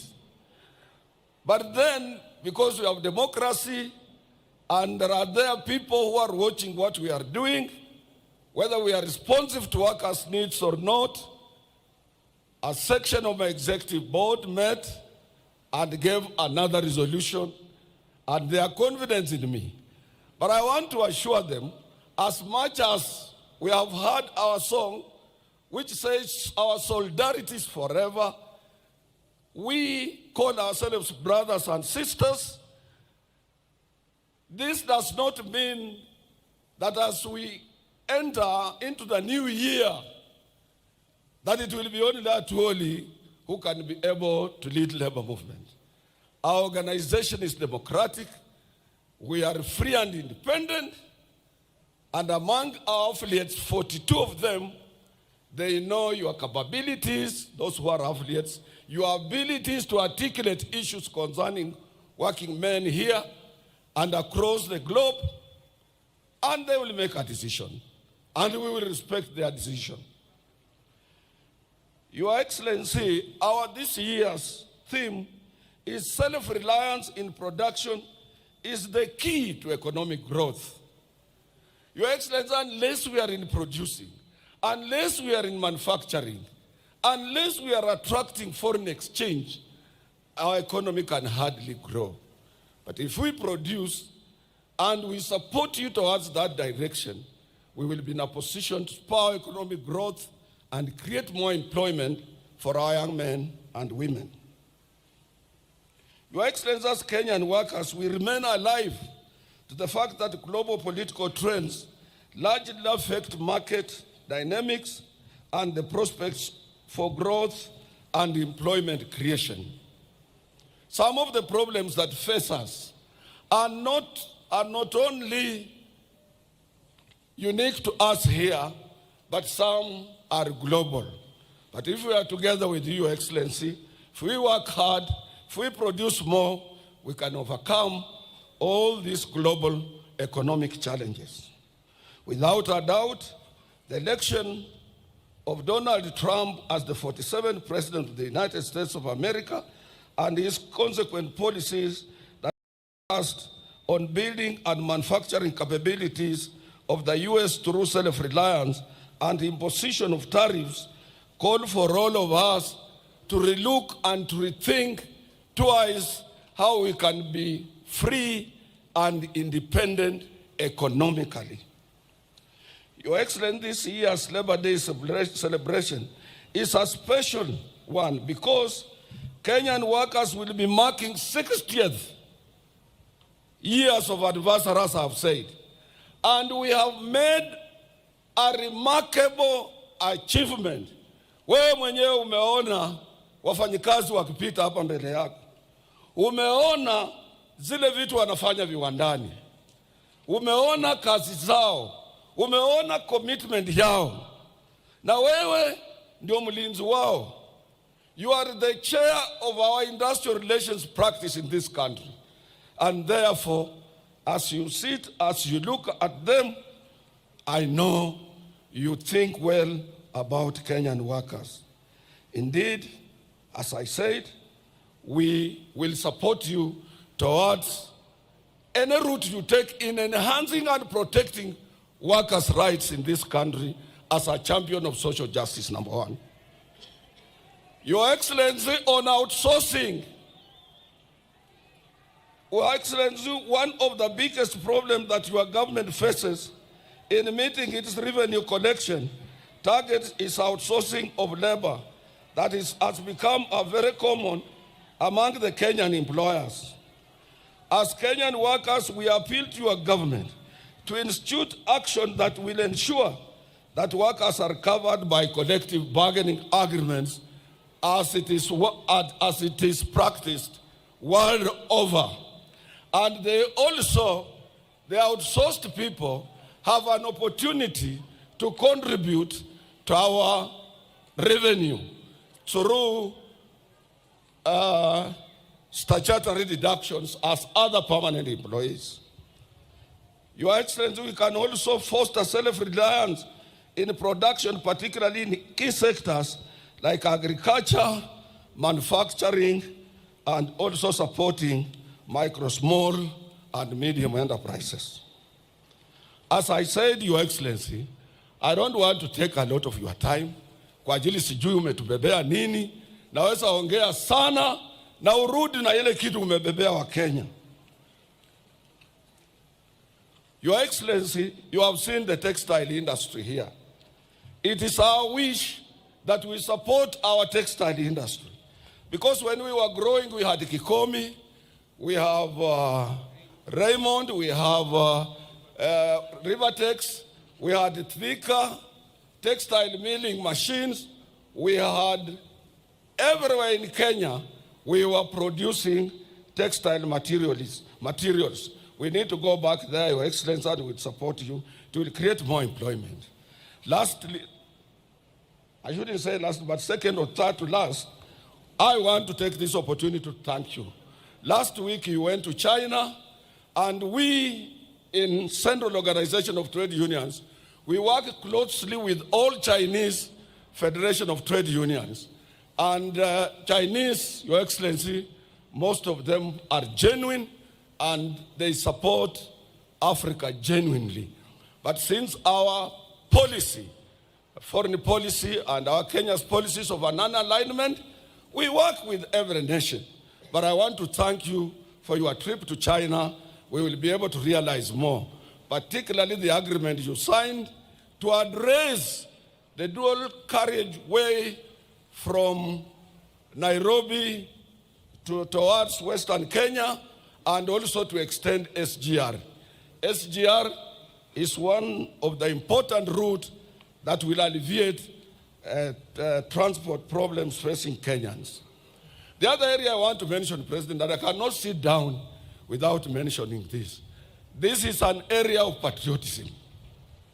This one I will talk, and I will talk as a patriotic Kenyan until I go to the grave. I'm appealing to Kenyans, Your Excellency. We must love this country. We have no any other country. If this country went down to dogs, we have no any exit route. Kenyans are watching their television. They should look what is happening in Bukavu, in what is happening in Goma. Pali mtu anatoka na watoto na kondoo, wanafika kwa njia, wana abandon kondoo, anarudi kwa watoto yake na wajafika pahali wanaenda. This is not the route we want to take. But Your Excellency, one day you Kenyans will remember me. If we don't regulate social media, if we don't, in China where you have been, it is regulated. With a population of about 1.4 billion people. In Dubai, it is regulated. In UK, it is regulated. In US, it is regulated. Kenya cannot be free for all. Kenya can't. You see, that is the patriotism that we must follow. Your Excellency, I want to appeal to you also to apply reforms in public institutions like posts, those postal cooperation, to make sure that it is effective. Because if you look at Amazon, which does the same job in the US, it does very well. We want to make sure that that one is handled well. We support also, Your Excellency, the issue of leasing our sugar industries. They must not remain moribund. They must be seen producing sugar for our own Kenyan, for our own consumption and export for purposes of creating employment. We must support you so that we can be able to create employment. Lastly, Your Excellency, I want to appeal to you. This city belongs to all of us, and this city must reflect other cities of the world. This city must reflect Accra, Ghana. This city must reflect Abuja in Nigeria. This city must reflect Kigali in Rwanda. This city must reflect Abidjan in Ivory Coast. We cannot remain in a filthy city, a city of hawkers, a city of riders, a city of matatus, and when somebody arrives at the airport on Mombasa Road, is full of hawkers depicting the picture of poverty of Kenya. This must come to an end, and we are appealing to the national government to team up with the county government and make sure that we have a city. Let landlords paint their buildings, repair their pavements, and make sure Nairobi, we reclaim our lost glory of this international city. Your Excellency, we support your housing problem, and we appeal, since we are represented on that board, that workers should use their pay slips to acquire those houses. Workers have no money for deposit. We can use our pay slips to get into those houses. I appeal to you to go towards that route, Your Excellency. The other area, Your Excellency, I want to appeal to you. I want to assure you, not to appeal. I am sitting on SHA board representing workers. And I want to show Kenyans that SHA is working. SHA is now working.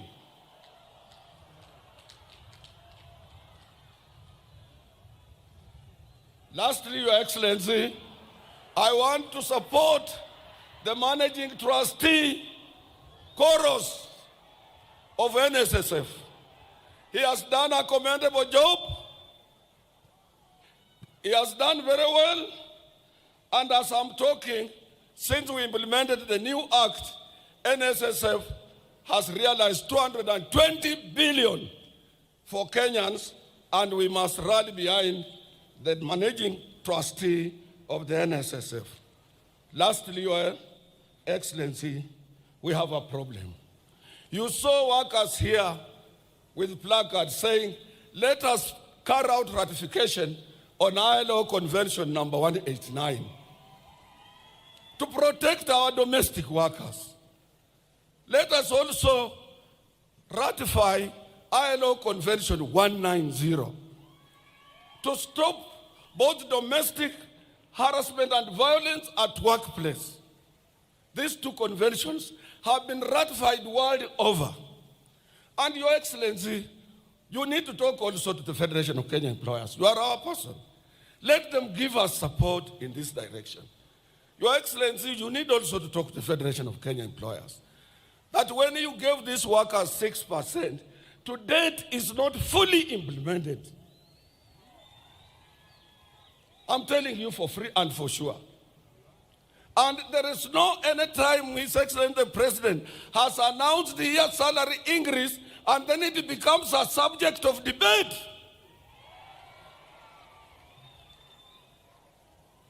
And when it comes to ILO Convention, it will be your government that will be accused at the International Labour Organization. It will not be COTU, it will not be the Federation of Kenya Employers or anybody else. So anybody frustrating the ratification of ILO 189 and Convention 190 is frustrating your government. Anybody who doesn't want that 6% you gave us to be fully implemented, he's not frustrating workers, but he's frustrating the government.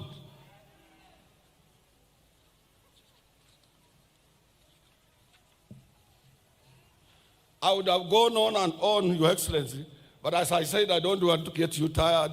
I want to repeat that please, we want to live in a peaceful country, address issues of social media, address issues that are afflicting these workers. If you have something, Your Excellency, the cost of living in this country is at around 45%, and that is too high for them. This is caused with some dynamics of variations in economic performance and some global also economic situation that affect us as well. Your minister has tried what he can, but I will assure you, please go to his rescue, try to make sure that these workers are properly compensated, and more so, Your Excellency, what is eating in our jobs are free riders. people who are employed through the back door, outsourced at a lower rate. They don't pay taxes. They don't contribute to collective bargaining agreement.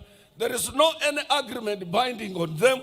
They are slaves in our industries, enslaved by employers, and Kenya as a free country can sit and see people outsourcing people. A company retrenches people, it asks its supervisor to form a company of exploitation. This can't be allowed in free Kenya. We can't allow that under your watch. As I promised, President, I want to be very brief because we will be talking.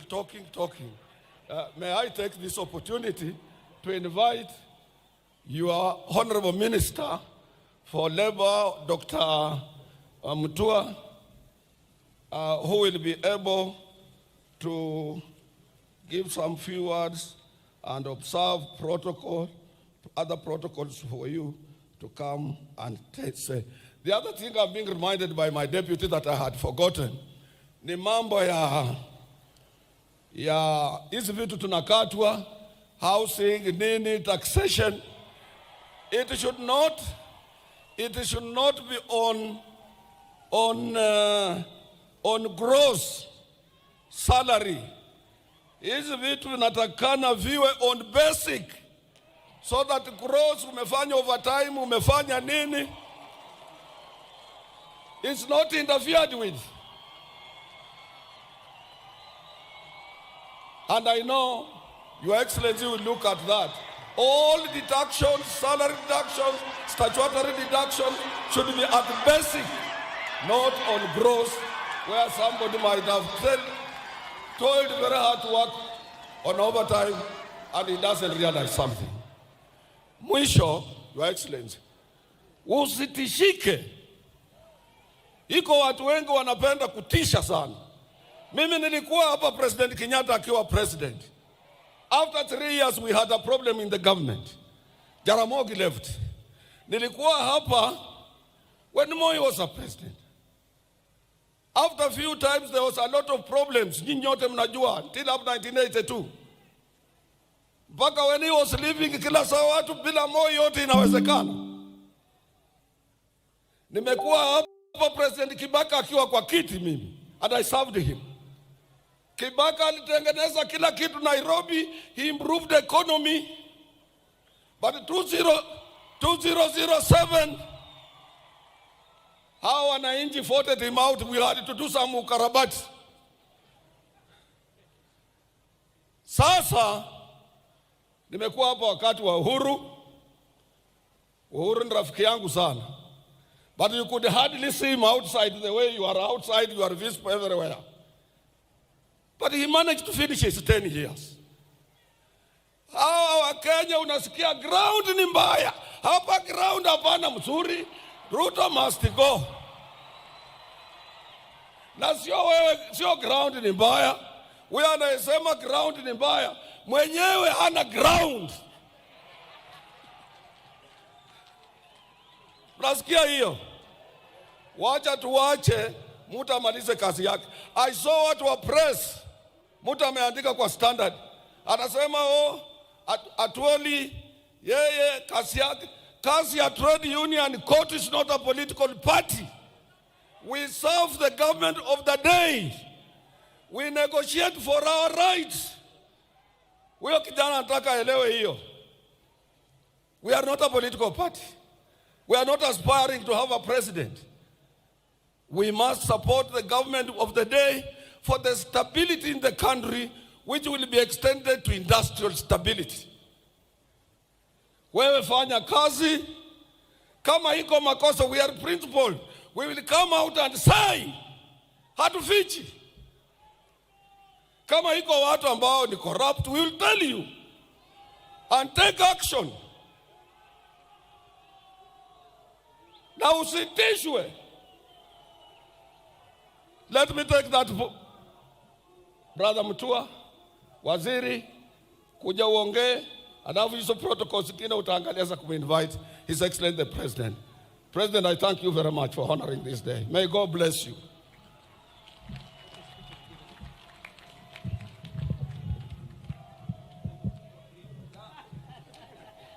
Thank you very much, Dr. Atwoli. I think that's the shortest speech you've given in a long time. Congratulations. I'll also be very quick. Your Excellency, Dr. William Samoei Ruto, President of the Republic of Kenya, Commander-in-Chief of the Kenya Defence Forces, Honorable Musalia Mudavadi, Excellency, Prime Cabinet Secretary, my colleagues, Honorable Eric Muga, Minister for Water, and Honorable Geoffrey Ruku of Public Service, PS Shadrach Mwadime, Karen Agengo, and Joseph Motari from my ministry and other principal secretaries, Honorable Justice Bira Mogaya of the Labor and Employment Court, and other honorable judges who are here, the chairman and executive board members of COTU, Sister Jacqueline Mugo, executive director of FKE, international partners, our friends from Misri, Karibu, distinguished guests. Your Excellency, sir, the Ministry of Labor and Social Protection is on steroids to ensure labor, which is one of the 4 factors of production, is nurtured to play its role in the development of Kenya as per your amazing economic plan. We're in a country that is in a rapid movement towards industrialization and manufacturing, and labor will play a very important role. We are embarking on various areas of providing employment to our people. One, we anticipate that we are going to create over 500,000 jobs overseas, and we continue to put in place measures to ensure safe and orderly and regular migration and mobility. We have started dismantling cartels who had controlled this space for years, and we will continue to do so despite their theatrics. We have a program of Kazi Mtandaoni, Your Excellency, which you've launched, and by 2022 we approximately had 2 million Kenyans working in digitally enabled jobs, and the numbers are growing. It's a major growth, and we will be addressing some of the challenges, including the digital skill gap, unequal access technology, and other resources. Mheshimiwa Atwoli has talked about the challenges we are facing in social media. It's also an area that we need to have a conversation about to see how we can direct our energies from negativity to positivity so that we don't pull each other down. We have a program of Kazi Baharini, whereby we estimate to employ more people as seafarers and to work in the ocean, but there's a small challenge of seafarers' identification documents which need to be issued to revamp training curriculum of seafarers and give them opportunities. We have Kazi Kwa Ground, Juakali sector, Ujenzi sector. Thank you for the National Housing Program that is doing very well, affordable housing program, providing livelihood to millions of people by extension by the workers that are working there. Your Excellency, there are a few challenges impeding progress of the programs. For example, we have cartels and rogue agencies that are taking advantage of vulnerable Kenyans. We have fake news on low labor mobility pathways are being used to either mislead our youth or try to discourage them, and we are dealing with them. Your Excellency, workers are not slaves.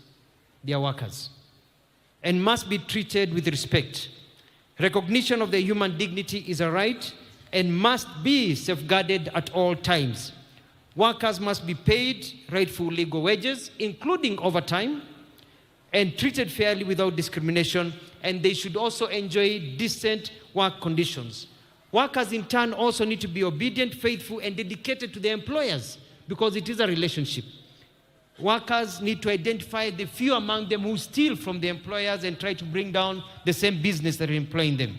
So we are going to ensure that workers and working conditions are set by the law and that people can go to work and work well.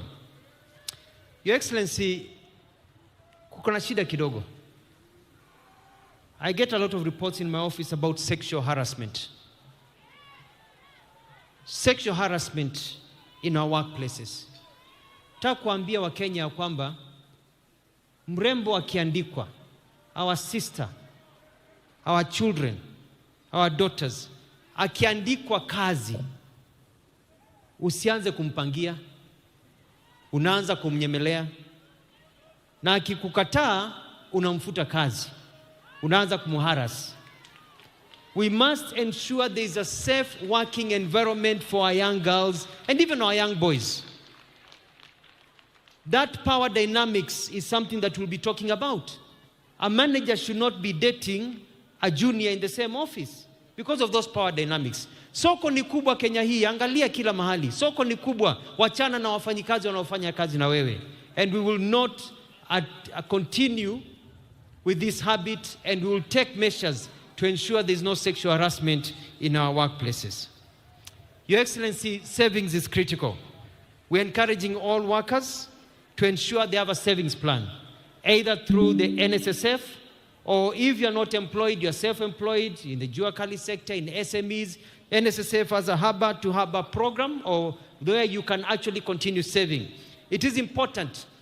Waswahili walisema ya kwamba ujana kama moshi ukienda haurudi. You are young today and vibrant. Hakuna kitu kibaya kama kuwa mzee ambaye hana pesa. You save today for tomorrow. And we're encouraging all workers, wherever you are, to engage and register for a savings program.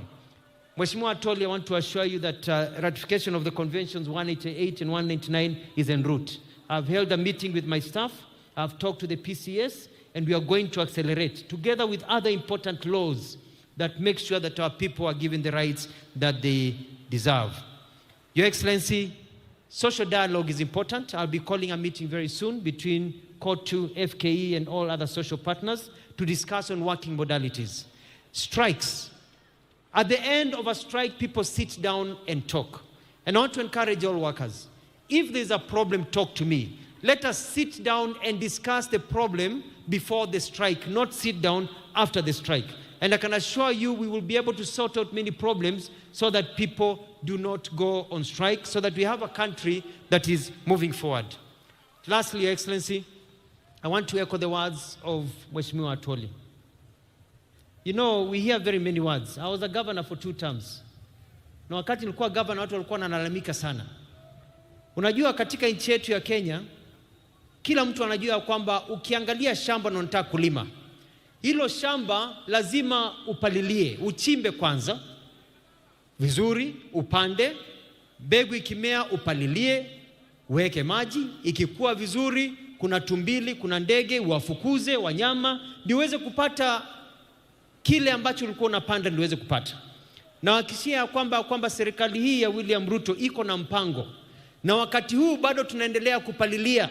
Na wakati huu bado tunaendelea kukuza na kufukuza nyani na tumbili. Wengine tumeshafukuza wameenda nyumbani, ambao kazi yao ni kuharibu ule mmea. Na nchi hii najua kwamba kuja 2027 wa Kenya watakuwa wanauliza William Ruto ulifanya nini, na sisi tutakuwa tunaonesha serikali yako imefanya hiki na hiki na hiki.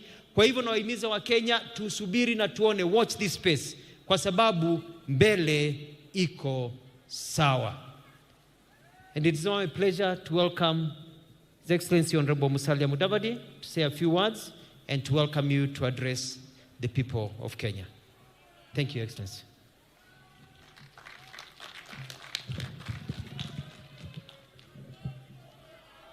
Your Excellency, President William Samoei Ruto, President of the Republic of Kenya, the Secretary General of COTU, and the entire leadership of COTU, the Federation of Kenya Employers, my colleagues, public officers here present, and most of all, our distinguished workers who have come to celebrate the 60th anniversary of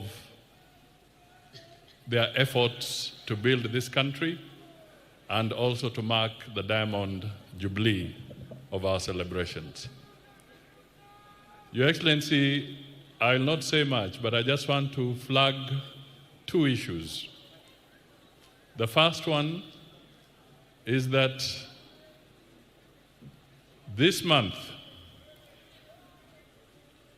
the World Bank and the IMF released data that officially confirmed that out of the 55 nations on the African continent, Kenya's economy is the 6th largest in the entire Africa. Your Excellency, this is a very big achievement. And as we celebrate the 60th anniversary of our workers, we want to recognize that Kenya would not have attained that without the sweat of the workers of Kenya.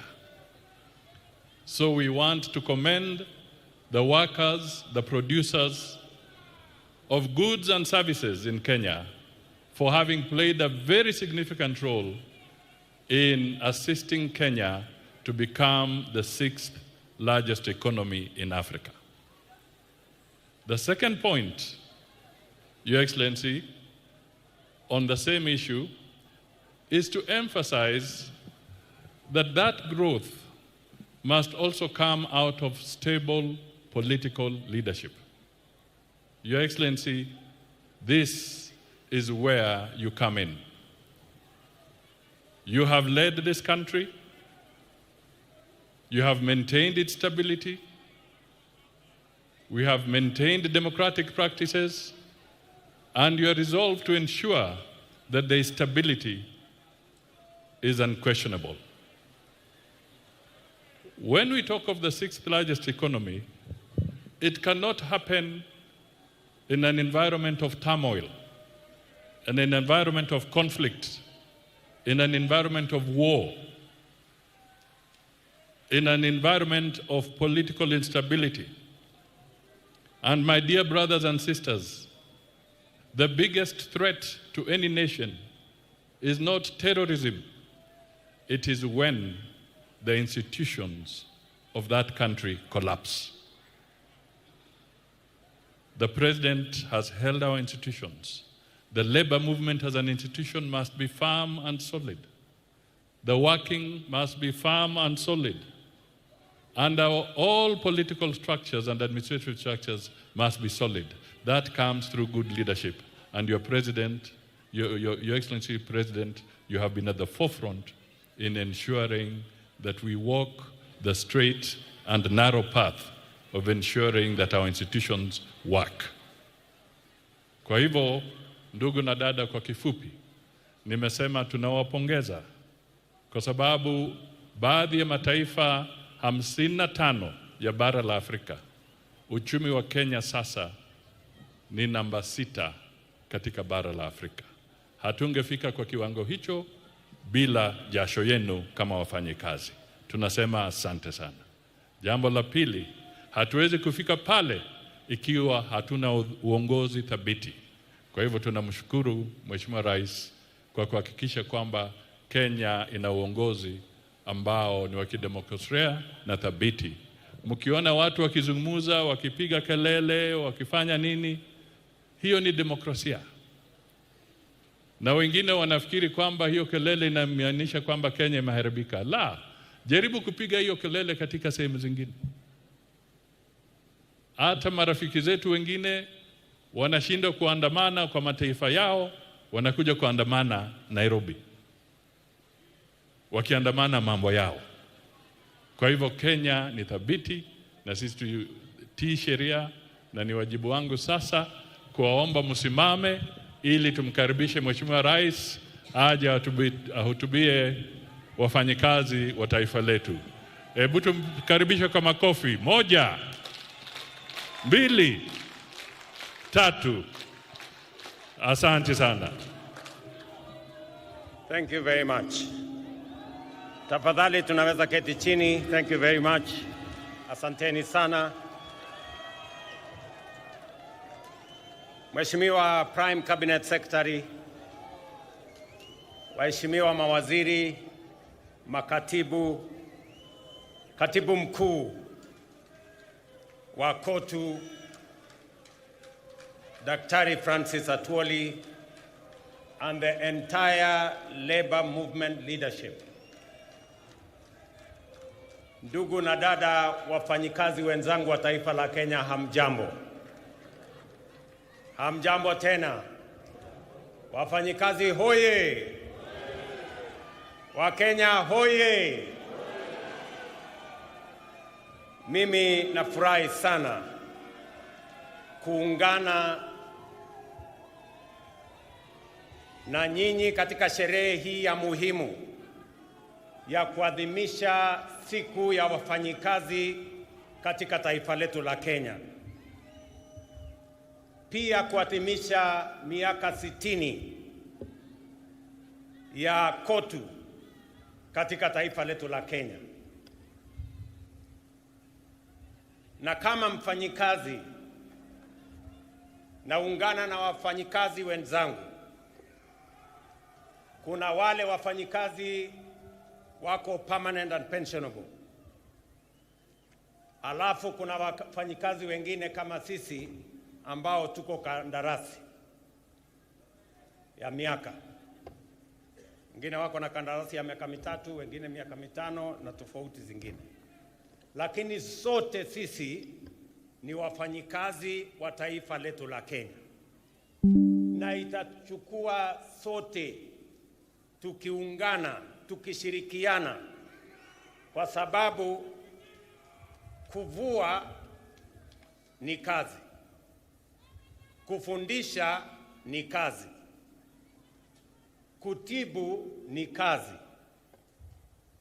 kulinda walinzi wale kutoka yule guard mpaka CDF wa jeshi wote ni wafanyikazi.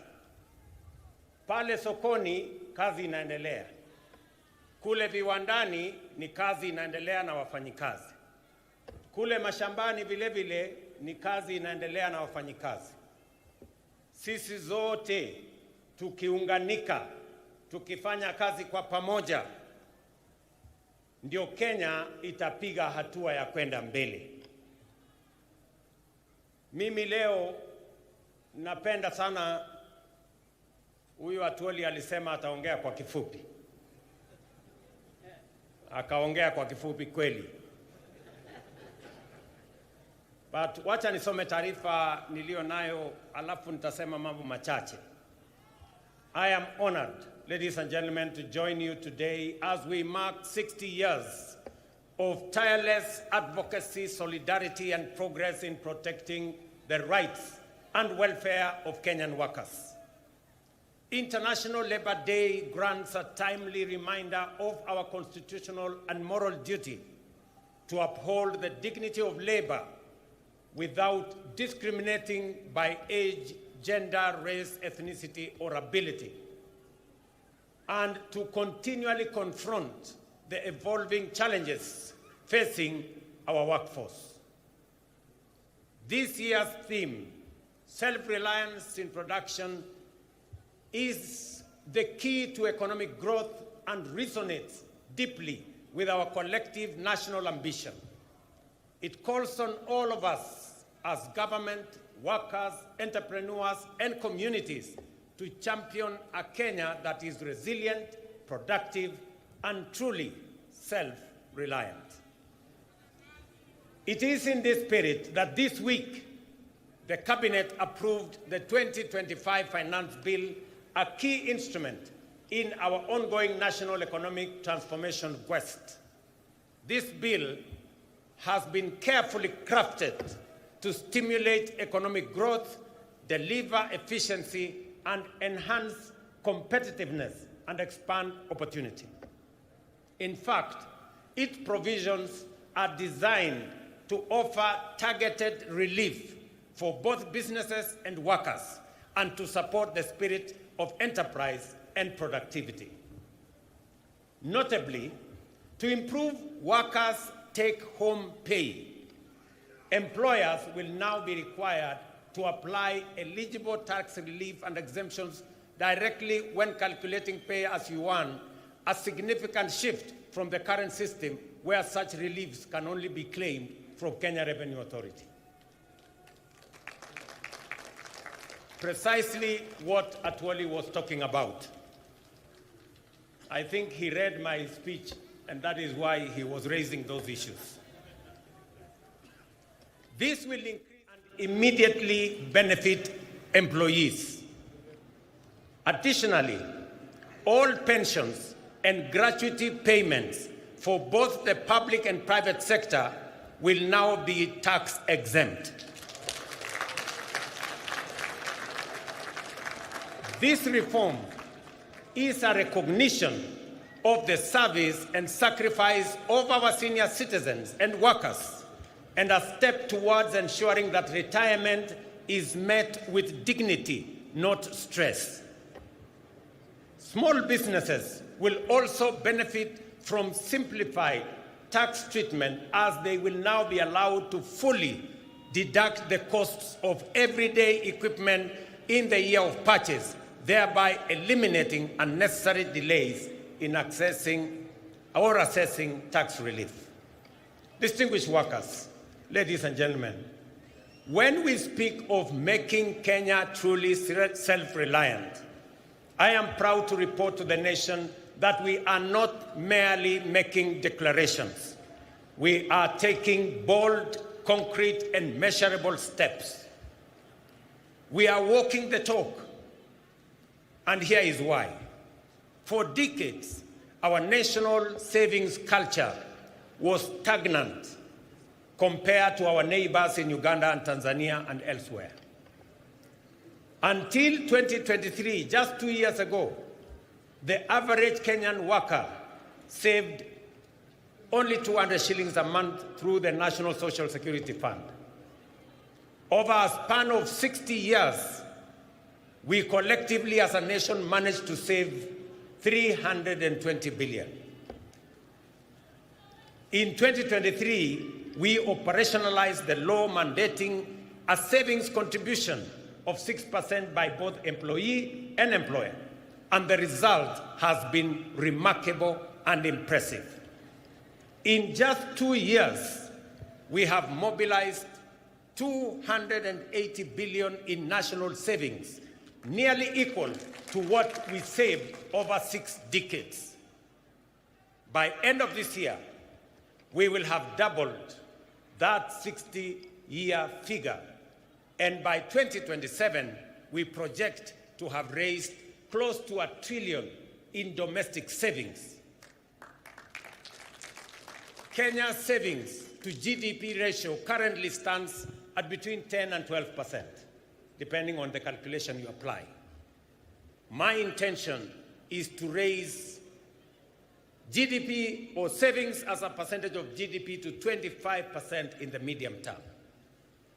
That will enable us as a nation to build a pool of resources that we can use to lend to the SMEs and the private sector, and we can grow more businesses and reduce the cost of borrowing, so that the double-digit borrowing of 18% or 20%, it is not possible for us to grow our economy, to grow more business, to expand enterprise if the cost of borrowing money is high. We must bring it down to single digit. And the route to bringing it down to single digit is to build greater savings in Kenya. I want to thank the Kenyan workers. I want to thank Dr. Atwoli and Kotu and FKE. When we sat down with them, they saw the point when I made the case to them that it is time for Kenya to measure up to what other countries are doing, and we have to make the necessary decisions so that Kenya can build savings in a manner that it will help us, one, reduce old age poverty. When I came here for celebrations, Atwoli here told me Kenya is number 92 in the worst countries with old age poverty. Because if you save 200 shillings, when you exit at 60, maybe the entire savings you will have made is like 70, 80,000. 70, 80,000 will not last you 2-3 months. And that is why, after retirement, many workers die. So we must make sure that after retirement, all workers will have a decent livelihood, and they can have a good measure of pension, and also make sure that they can have monthly income coming from their hard-earned savings when they had the energy to work. The blueprint of our inclusive plan in the bottom-up economic transformation agenda anchored is anchored on 5 key pillars: agriculture, micro and small enterprises, universal health care, affordable housing, and the digital and creative economy. I must stand here to thank the Kenyan workers from across the divide. You all remember that in 2022, we had challenges of food insecurity. We had challenges of inflation. We had challenges of exchange rates. I want to say and to report to the country that after 2.5 years, our Kenyan farmers have done a tremendous job. They have produced food. We have supported them. We increased our maize production by 40% in the last 2 years. We increased our production of coffee. We increased our production of tea. We have increased our production of sugarcane. And today, our import bill, importing maize or sugar or the other commodities, has gone down because our farmers are producing more than they have done before. We must commend them because they are working for the people of Kenya. I must also say that because of the interventions that we have made, inflation has come down from 9.6% to 3.5% this year. Exchange rate has come down from 165 to the dollar to now 129 to the dollar. We have expanded our foreign exchange reserves by 2.4 billion shillings. 240 billion shillings. So we have made progress. And that is the reason why the IMF last week listed Kenya as the 6th largest economy. In 2022, Kenya was the 8th largest economy. In 2.5 years, we have managed to overtake Angola, we have managed to overtake Ethiopia. Now Kenya is the 6th largest economy in Africa. In fact, it is the largest economy in East and Central Africa. And it is because of the Kenyan workers, the collective effort of our farmers, of our workers in industry, of our teachers, and everybody else that has contributed to moving Kenya to where we are today. I am very confident about the future of our country if we work together in the manner in which we are working together. In agriculture, our overarching goal remains to make farming profitable, stabilize farmer incomes, and secure national food security. The reduction of fertilizer prices has led to 40% surge in maize production, boosted farmer earnings, reforms in the coffee sector, including the elimination of inefficiencies and corruption, and the streamlining of the Nairobi Stock Exchange have raised farmer prices from 50 shillings to a kilo to between 100 and 150 shillings to a kilo now. Similarly, reforms in the sugar sector have revitalized the industry, leading to record production, better incomes, and bonus payouts for farmers, while creating thousands of new jobs. I recall with very deep personal satisfaction seeing Mama Redempta Makoha of Mumias receive a bonus check of 80,000 in January this year, money she has proudly used to advance her well-being. That is what real impact and transformation looks like. And let me assure the Kenyan workers and the representative of the Kenyan workers, we've just completed the leasing of the 5 sugar factories of Kenya. They will now be commercially run by private sector players who have the acumen the resources, the know-how on how to run business. And I want to assure you that no worker is going to lose their job.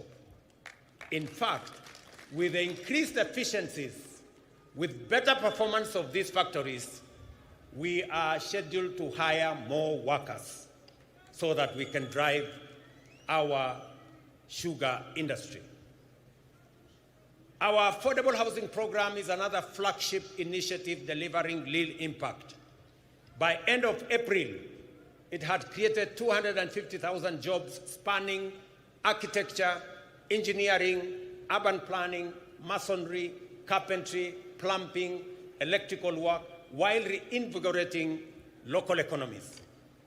I proudly saw workers from affordable housing in this meeting, and I want to commend them for the transformation they are carrying out in the Republic of Kenya, not just in Nairobi, but everywhere else. This program will, in the next few years, expand home ownership across the country. Ladies and gentlemen, the MSME sector remains the greatest untapped reservoir of employment in Kenya today. Our commitment to unlocking its potential is resolute. The Hustler Fund continues to deepen financial inclusion and support entrepreneurship at scale.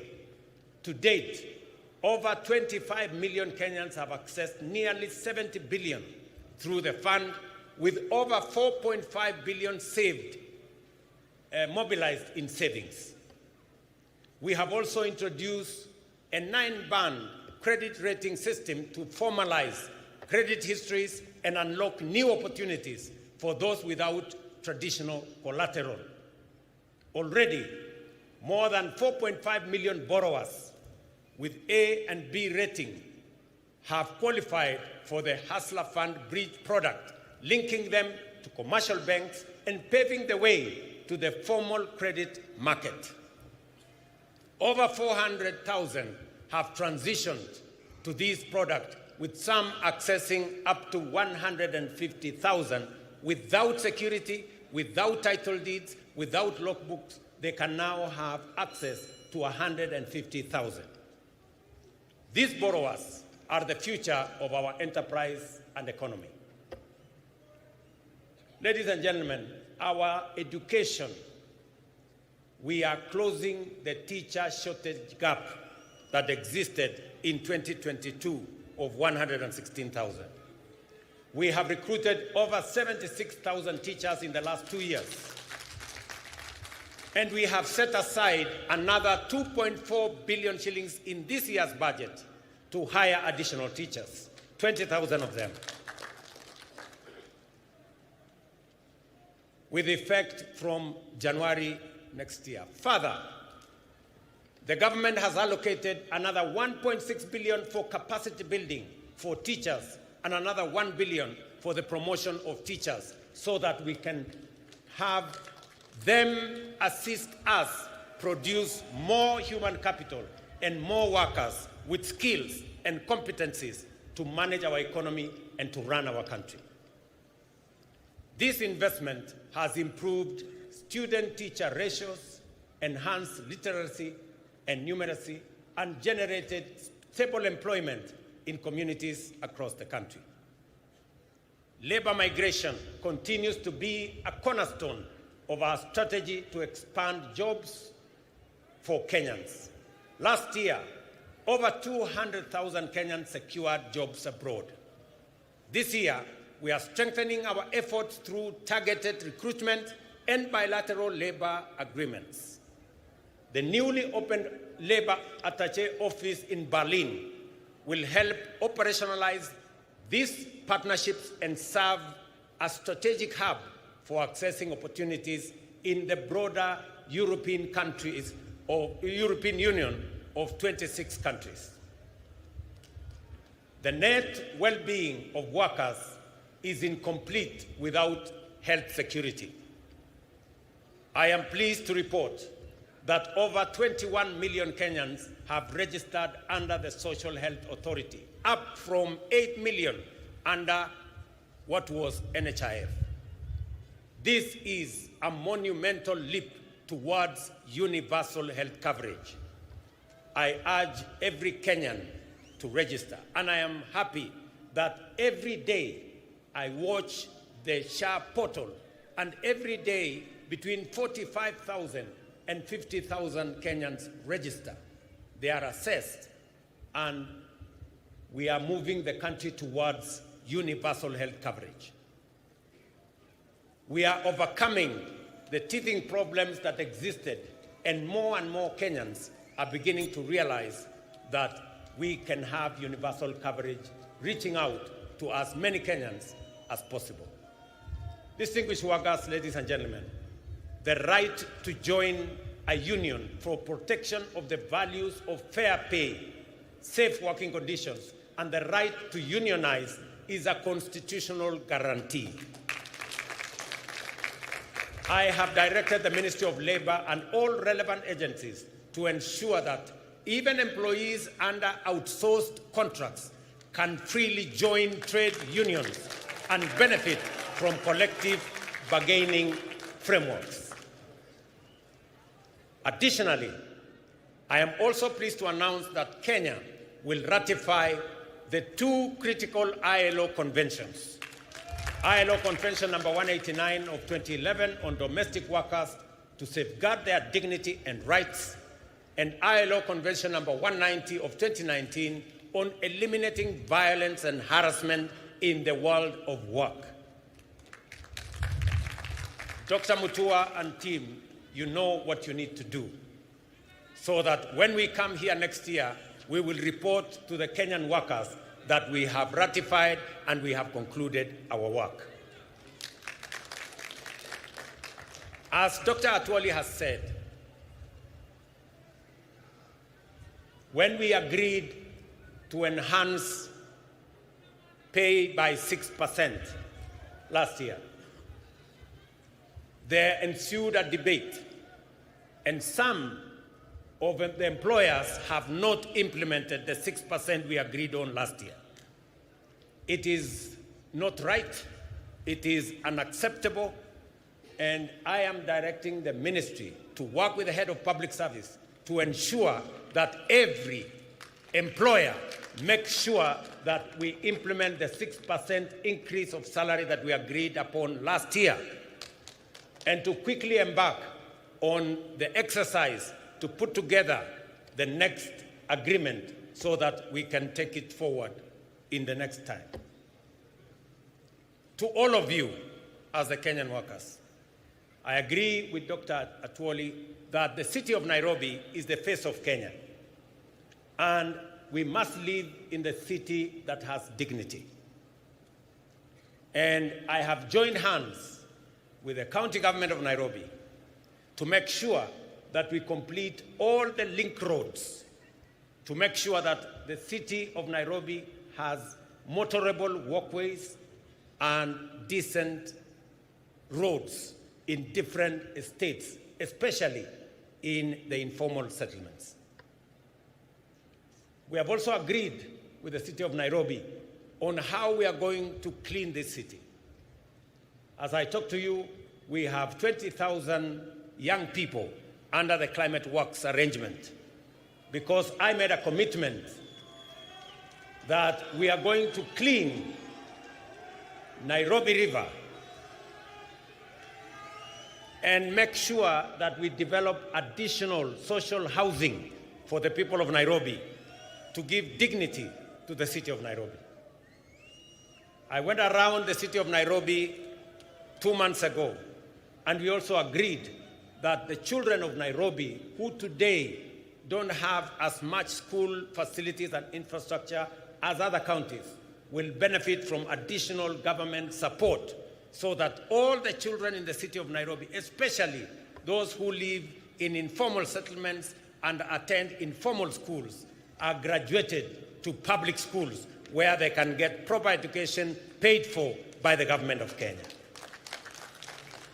I want to thank the members of Nairobi, the members of parliament from Nairobi County, and some of them are here, for the partnership that we have worked on to make sure that both the children of Nairobi go to school and the city of Nairobi benefits from the Climate Works program that will employ more young people.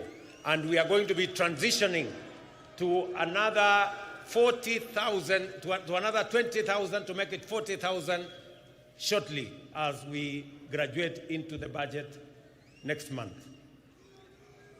So wale wote ambao wanashiriki katika kazi hiyo ya Climate Works, wale wanashiriki, na mimi naona nafikiri wengine wao wako hapa, wale wanafanya kazi katika affordable housing, mimi nataka niwaeleze ya kwamba hii nchi yetu itajengwa na sisi kama wafanyikazi wa taifa letu la Kenya.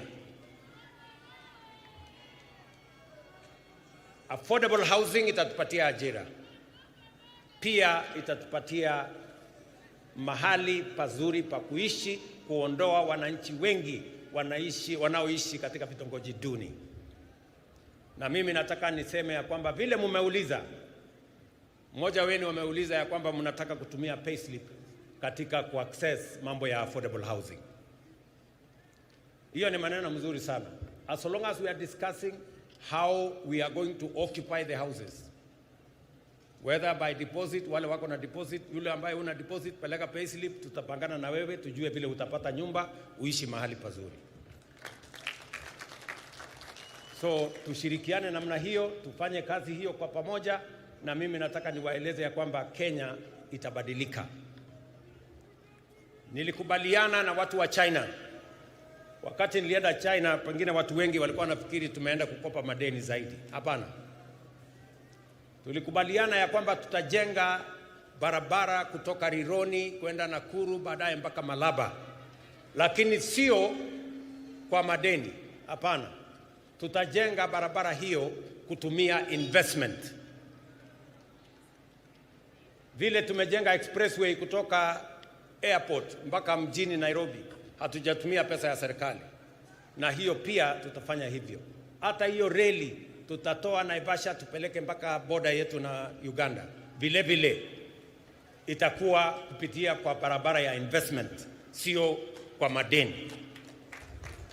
Kwa sababu nimesema ya kwamba lazima tupunguze madeni, kwa sababu inaweza kuharibu nchi yetu. Na tutumie mbinu mbadala, a different approach, a much more innovative approach to carry out development in our country. And it is doable and it is possible. Kwa hivyo tushirikiane katika njia hiyo, na mimi nataka niwaulize Wakenya wote tuungane, tushirikiane, tufanye kazi kwa pamoja.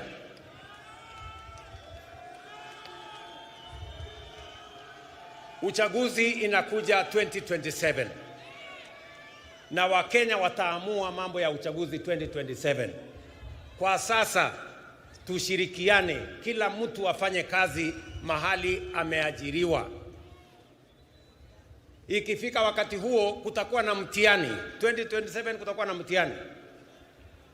Wale watapita mtihani wataendelea, wale wataanguka mtihani wataenda kulima, na dunia itasonga mbele. So Kenya inatakikana tuwe namna hiyo, tukijua ya kwamba tusiharibu muda wetu mkubwa tukigombana, ugomvi pande hii, sijui nani atafanya wapi, sijui nani ndio nini. Hiyo ni mambo ambayo haiwezi kutusaidia kwa sasa. Kwa sasa tuzalishe chakula, tusaidie wakulima wetu, tusaidie kilimo, ituzalishie chakula, ituzalishie mambo ya agro processing, itupatie bidhaa ambayo tutauza nje ya nchi, tuweze kudhibiti uchumi wa taifa letu la Kenya. Tujenge affordable housing, wa Kenya watoke katika slums. Tuhakikishe kwamba kuna bima ya afya ambayo haibagui nani yako na kazi, nani hana kazi. Tuhakikishe ya kwamba tuko na amani katika taifa letu la Kenya, ili uchumi ikue na sisi wote tujivunie kuwa wa Kenya. Sisi ni nchi ya demokrasia. Umesikia vile Atwoli amesema wako na demokrasia kule Kotu na kuko na demokrasia everywhere. We want to build a strong, democratic, united, prosperous nation that all of us can live in and be proud of. And it's not going to happen. We are going to make it happen. And it's going to be a product, a prosperous Kenya is going to be a product of decisions that we make. We cannot be prosperous if we don't make the right decisions. We cannot develop if we make the wrong decisions. We must make the right decisions for the country to grow.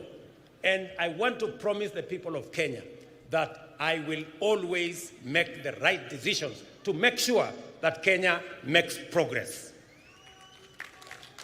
Because I owe it to the people of Kenya to make the right decisions. Sometimes they may not be popular, but they are the right decisions that will change the destiny of our country. If I did not make the right decisions in 2022, if I did not stop the subsidies of fuel and unga and all the other things, we would not be talking today that Kenya is the 6th largest economy in Africa. We would be talking about something else. So, tunataka tushirikiane namna hiyo, tufanye kazi namna hiyo, and I am very confident about the future of our country.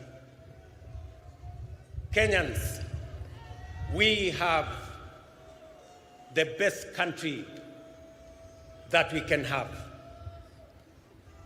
We should be proud to be Kenyans.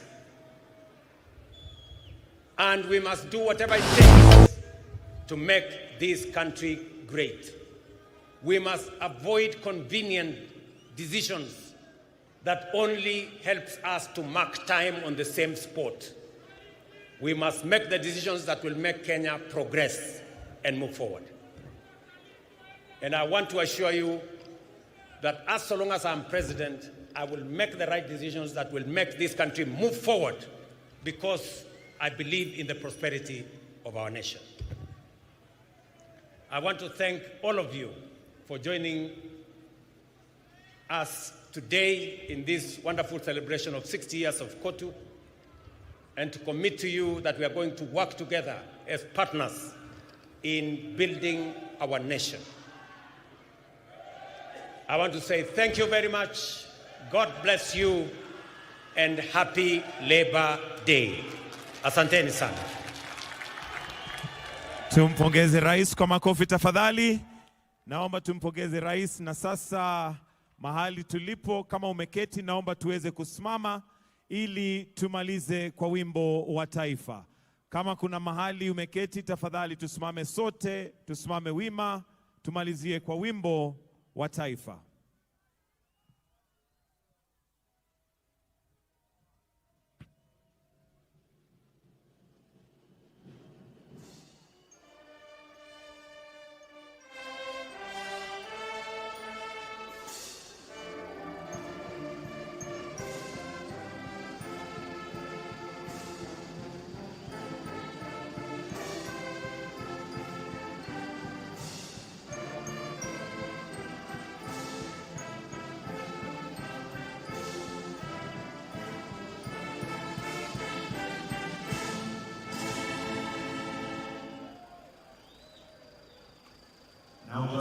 Tusalie mahali tulipo tukimpatia rais wa Jamhuri ya Kenya, Rais Daktari William Samoei Ruto aweze kutoka kwa starehe zake.